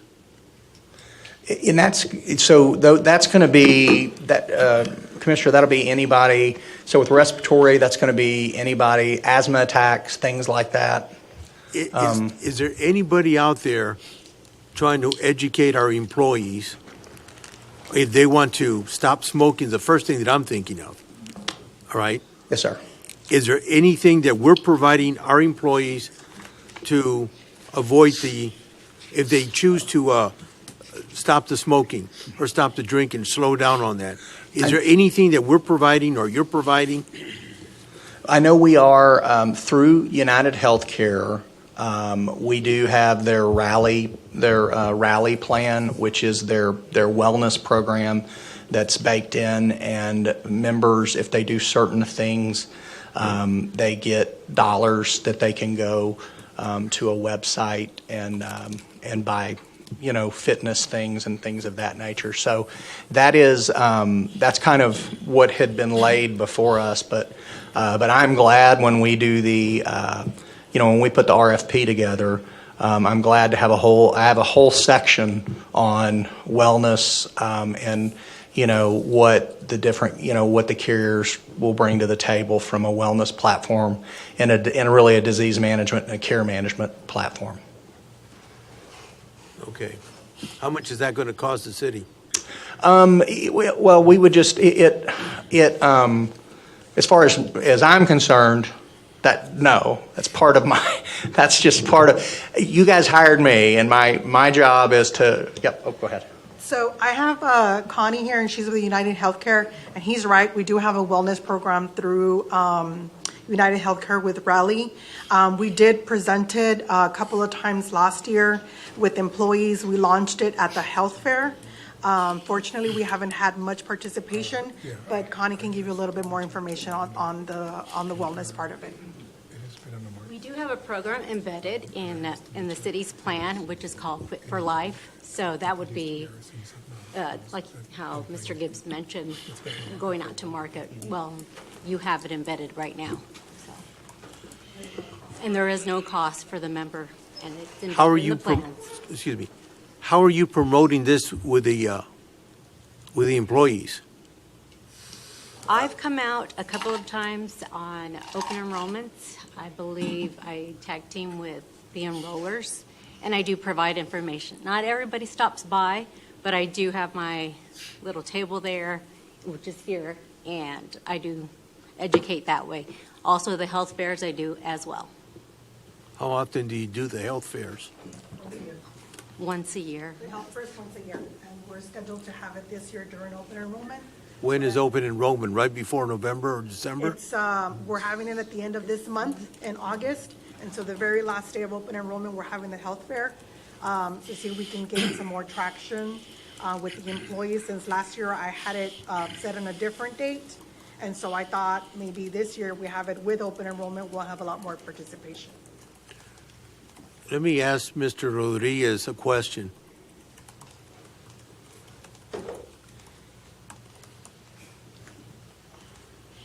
I picked this up from the Harlingen Waterworks meeting, can you put something on their paychecks as to when they're going to have the open enrollment and try to encourage people to get on the wellness program? I could try with MIS. MIS is the one that controls what comes out on the paychecks. But I can get with them to see what we can print on there. Don't they get direct deposit? Oh, that's true. They do get direct deposit, but they get a remittance. Okay. Yeah, everybody's 100% direct deposit, but they do get a remittance every pay period. I would like to see that promoted. I want our claims There is reduced. there is like an app. Like everybody can go on the app and you get like dollars for like doing certain things, like exercising, steps. So if I were to start asking employees tomorrow or run into them while they're working at the park or whatever, they'll be able to tell me, yes, they're aware of this? Some do. I mean, they've promoted it in through HR. Something we do. So we do promote it. Connie, UHC does send us over information on a monthly or quarterly basis, and we push it out to all citywide. But it hasn't gained that much traction now. In my past experience with another city, it took like 2 or 3 years with the same carrier and us pushing the wellness program to actually see some movement and people actually wanting to do stuff. But we do promote it. As a matter of fact, with the health fair last year, we had biometrics, which we're doing again this year. And I even told them, if you go and you sign up, you get $75 for just showing up. And some people took advantage of it, others did not. But, because we know people sometimes like, why do I want to go? I want to, what do I get out of it? Other than knowing your glucose and your BMI and all of that good stuff, they want something out of it. And so this is the first year that we've had it, and we launched it, but it's slowly trying to get, that traction from employees and the participation. At the county, what we do is the service provider will give us money, or give the county money, and then HR will then turn around and buy like TVs and air fryers and all that. And if you go to this event, then they like raffle it off to get Right. So with the health fair, anybody who's participating, we're going to have vendors and all of that, and we ask them to donate something so that when they go to the health fair, they get some items that are being raffled by the carriers. And as a long retired nurse practitioner, I'm going to tell you, most people don't give a damn about their health. They don't give a damn about their diet. Most patients don't even take their medicines as instructed, and many never get their medicines filled. And, you could lead a horse to water, but you can't make the horse drink. And all you can do is offer things, but you're not a miracle worker. Right. I agree. And like I said, we're trying to get people to participate and know about the smoking program, about the weight loss program, all of that good stuff, but not everyone's willing to participate.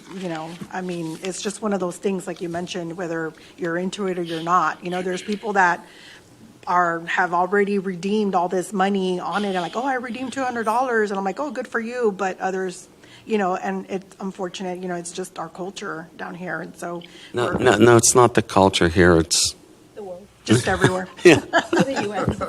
Well, I just want to also add that just because someone doesn't opt into the health and wellness of their health insurance doesn't mean that they're not committed to health and wellness. And there's so much more.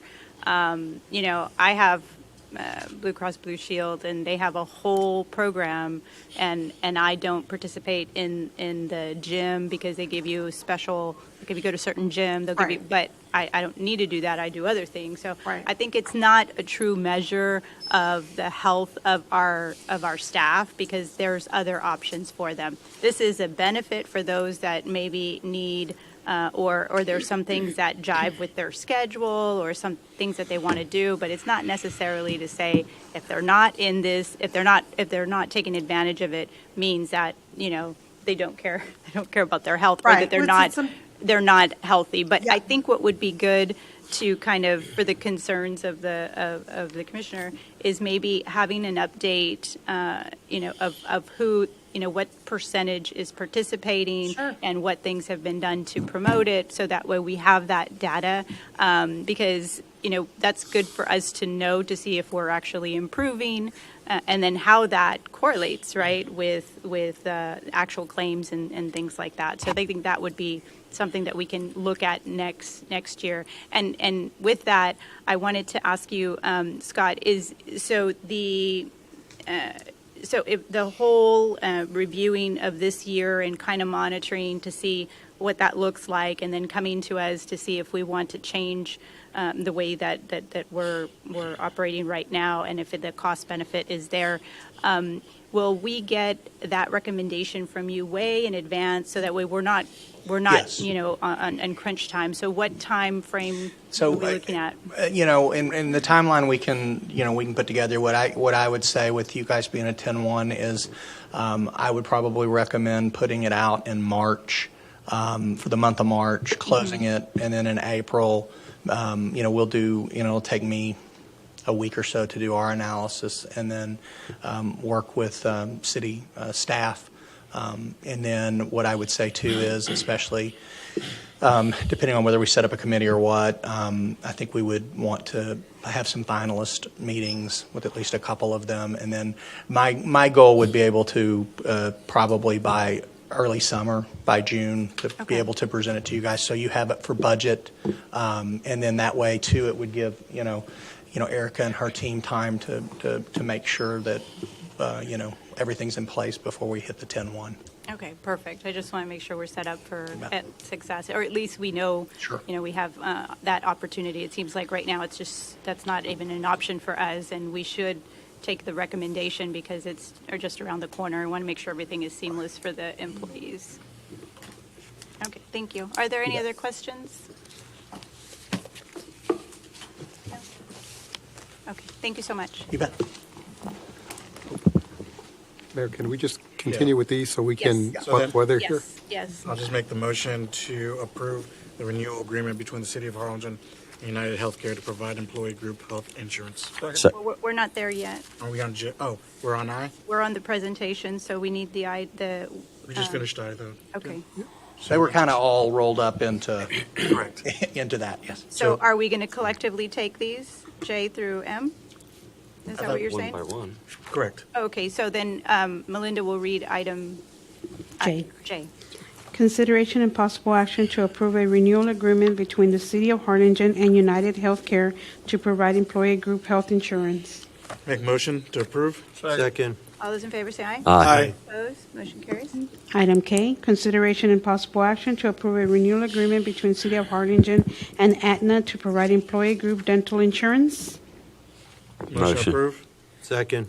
All those in favor say aye. Aye. Opposed? Motion carries. Item L, consideration and possible action to approve a renewal agreement between City of Harlingen and Davis Vision to provide employee group vision insurance. Motion. Second. Second by Commissioner Lopez. All those in favor say aye. Aye. Opposed? Motion carries. Okay. Item M, consideration and possible action to approve a renewal agreement between City of Harlingen and Unum to provide employee group life insurance. Motion. Second. Motion by Commissioner Bettis, second by Commissioner Lopez. All those in favor say aye. Aye. Opposed? Motion carries. Thank you. Thank you. Thank you, Sorry Scott. for the delay. All right. Okay, so, Now we go back to Sandy? H, no. go back to item H. Hang on. Let me see. No, it's not. No, I don't think so. We still got to do Item F. something in F. Item F. Item F. Okay. Oh, item F. Yeah, we're not finished with So it. you don't need to read anything, but we were just, we moved because of the junior league and all that got us. Okay. I'm joking. I'm joking. Commissioner, you're in big trouble when you get home. Okay, so then, so what I was mentioning earlier is that we need to consider this, have the ordinance read the caption by the city attorney, and then take action on this, so that way it's your first reading. But not the amendments. But not the, no, so that one failed. The N, there is none.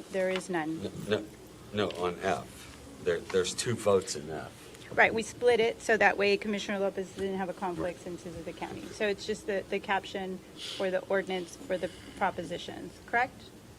Mark? I mean, we're going to read the caption for the ordinance, Yes. Right. the entire caption. Yeah. Or If that's the case, then are we Commissioner just Lopez voting on the can't proposed amendments? Why don't we vote on the proposed amendments to the home rule charter and then separately vote on the ordinance itself? I'm just trying to figure out how to do this so you can vote. I think that's the best way to do it, right? So we Right. vote on the There's 2 votes. amendments. Vote on or the amendments, Propositions. and then you can drop out when we vote on the ordinance, which includes the contract with the county and all that. Correct. Okay, I think that's the best way to do it. even though that's not on the agenda. Yeah, because the item is on the agenda, both the proposed amendments are on the agenda, and we're just breaking it in half. It's a hassle. The It's a way we've done it component. at the counties, the Should've been personal vote, separate. like, for example, if it's like the budget, like they have to vote like all the financial changes. Mhm. And so then one of the commissioners say, I vote to approve, but I abstain on line item 16. And that's the one thing they abstain from. So I think we could just vote on F, and then I would say, but I'm abstaining specifically as to the contract with the county. That's exactly it, because if not, you can't vote. Correct. Correct. Right. Right, because that's what I'm saying. It's Yeah, not that's what on I'm just here. than make sure. Yeah, we're no, no. correct. I appreciate you guys working with me on this. Yeah. Okay. Yeah. But Even though in the it costed us an future, hour, Should so. have been. One, I think it was 2, Commissioner. propositions. Well, the problem is it's all in one ordinance, right? Yeah, Yeah, I it's just- know. The problem is Commissioner Lopez. It's usually the case. All right, Okay, so shall I read this caption, whole please. thing? Yes. All right. An ordinance of the City of Harlingen, Texas, ordering a special election and proposed amendments to the Home Rule City Charter of the City of Harlingen to be held on November 5th, 2024, providing for the publication and posting of notice, proposing amendments to the Home Rule City Charter of the City of Harlingen, authorizing the city manager to execute an election services contract with Cameron County Elections Department, providing for dates for early voting. No, she was asking me a question on that. Sorry. By personal appearance, providing for a deadline for application for absentee ballot, and providing an effective date. All right. Is there a motion? Hang on, I'm gonna inject here and ask for some suggested language. Okay. Because the thing is that we're not changing the content, but there are gonna have to be 2 changes which were just brought up by the commissioner if we're gonna be consistent, right? And one is to Article 5, Section 2, Legislative and Business Procedure. The proposed change to accommodate a favorable vote on Proposition 6, where it currently says 3 city commissioners and a presiding mayor or mayor pro tempore shall constitute a quorum. We would change that to a majority of the voting member of the city commission who are present a majority of the voting members of the city commission shall constitute a quorum to do business, instead of a number, Right. right? Which is to amend. So it would be an additional proposition just offered to make it consistent with the charter amendments which you already accepted from the committee. Correct. Okay? And then Article 5, Section 5, where it talks about a majority of taking 3 votes to pass an ordinance, we would change that to a vote of the majority of the members of the commission who may vote on any ordinance or resolution will be required to approve or adopt an ordinance or resolution unless a greater amount is required by state law, such as when we have a petition. Okay, so I would, if you want to vote on it, And then you would work on With those 2 word economy as the county suggested, yes. which may impact the Yeah, propositions. not non-substantive Right. changes to accommodate economy of words. Right, Yeah. which I think would, to be most concise, is throughout the charter, if there's a numerical value listed as the commission in a number, then that should just be changed to. And I've included, majority. when we've amended a section of a charter, I've included the entire section. So Yeah. sometimes we're changing two sentences, right. and I've included the whole section. So I'll get with Remy to figure out whether or not we can include a portion of that. With to Well, still what he comply. says, I think that the and I could be wrong, but from what I understood from him is that you'll have the proposed language only what's in bold on the ballot, and then the other, like the order or what the ordinance is Right. going to be separate, and so then folks would go and read that and get a full understanding, so you can have all of that there. Correct. It'd be separate. So I don't, but he still, given there's so much on the ballot, wants to have it Okay. just as condensed as possible, without losing Right. the intention of, you know, sufficient explanation as to what it is. Okay. All right. So with that, do we have a motion? I want to kill everything here. Go ahead, motion. Is there a second? Second. All those in favor say aye. Aye. Aye. Aye. All those opposed? Nay. Motion carries. And now, wait, With an abstention to the portion of the ordinance that relates to having a contract with Cameron County. it's for you. Yes, ma'am. Okay. So that's on the record. Yes, Amanda. yes, Okay. ma'am, I got it. All right. I got it the first All right, time. so that's F. I want it to be the biggest footnote the city's ever seen. Right? I think you got it. Yeah. Yes. Yeah, Okay. all right, thank you. Moving on to H. Okay, consideration and possible action to approve a resolution to adopt the one-year action plan budget for fiscal year 2024, 2025 of the Community Development Block Grant Program and fiscal year 2024, 2025 of the Home Investment Partnership Program, CDBG. I think we make a motion and just let it rip. Yep. Good Same thing. evening. You didn't change anything, right? Okay, No, we didn't change anything. This is just a resolution to. I'm going to stay here till midnight. adopt. Motion to approve. Yes. Second. second by Commissioner Morales. All those in favor say aye. Aye. Aye. Thank you. Motion carries. you, Thank Sandy. you. Okay. Item O, yes. Oh, Consideration and possible action to approve the City of Harlingen investment policy, Finance Department. this, Is there a motion? this hasn't changed either, right, Robert? No, same Motion one. to approve. Second. All those in favor say aye. Aye. Opposed? Motion carries.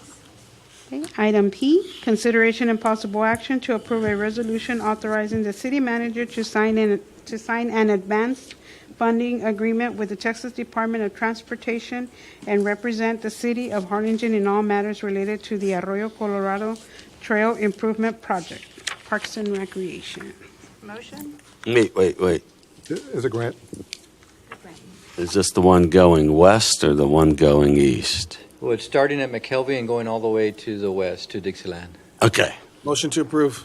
Second. Second by Commissioner Morales. All those in favor say aye. Aye. This is for lighting, right, Javier? Yes, sir. The one for lighting and the signs, yeah. Motion Emergency carries. call station. Okay. And then we already did Q. All right. Okay. Item 11, board appointments, specifically appointment or discussion and possible action to include appointment and/or removal of any position subject to appointment or removal by statute, ordinance, or bylaws. Commissioner? I have none. None. None. Yes. Community Development Advisory Board, Lupita Muniz would like to resign, and I would appoint Michael Muniz. And then Convention and Visitors Bureau, delete Lorenzo Hernandez. None. Commissioner? None. Is there a motion? Motion. Second. All those in favor say aye. Aye. Aye. Opposed? Motion carries. On 11, I think we should do something for Mrs. Muniz. She's an institution in Harlingen. She's been an institution on that board. I think we should do, She's been there, what, like 20, 30 years? since its inception, Yeah. she's phenomenal. Yeah. Sounds good. Yeah. Let's do a Make it happen. proclamation. And the next meeting, At her convenience, yeah. Amanda. Okay. A big one, the biggest one you've ever made. Right? I wanted 30 inches for the 30 years she's been here. All right. Melinda? Item 12, executive session. All items listed in this section will be deliberated in closed session. Members of the public are not generally permitted to attend a closed session. Executive session items may be considered as an action item at the discretion of the mayor. However, City Commission will not take any action in closed session. Item 12A, consultation with legal counsel pursuant to Texas Government Code 551.071 to receive a briefing from the city attorney regarding a matter where the legal opinion is protected by the attorney-client communication privilege. Make a motion to go into executive session. All those in favor say aye. Aye. Opposed? Motion carries. Time is now, what time is it? 9:09 PM, and we will retire to executive session and be out shortly. Thank you.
Well. Well, it's probably at well, 7. Well, I think that we still need to have the meeting sooner because the deadline. But he's not here. You're not here on the commission meeting? No, he's I mean, not here. sooner. Yeah, he's gone. Unless we stuck to the Wednesday at 7. I think we still need to have that meeting because the next commission meeting is past. Well, it's going to be on the 14th, next week. No. Yeah, Let's go. We back on? Hi. Hello. The time is now 9:18 p.m. and we are out of executive session and we don't have any action items and so we are adjourned. Thank you.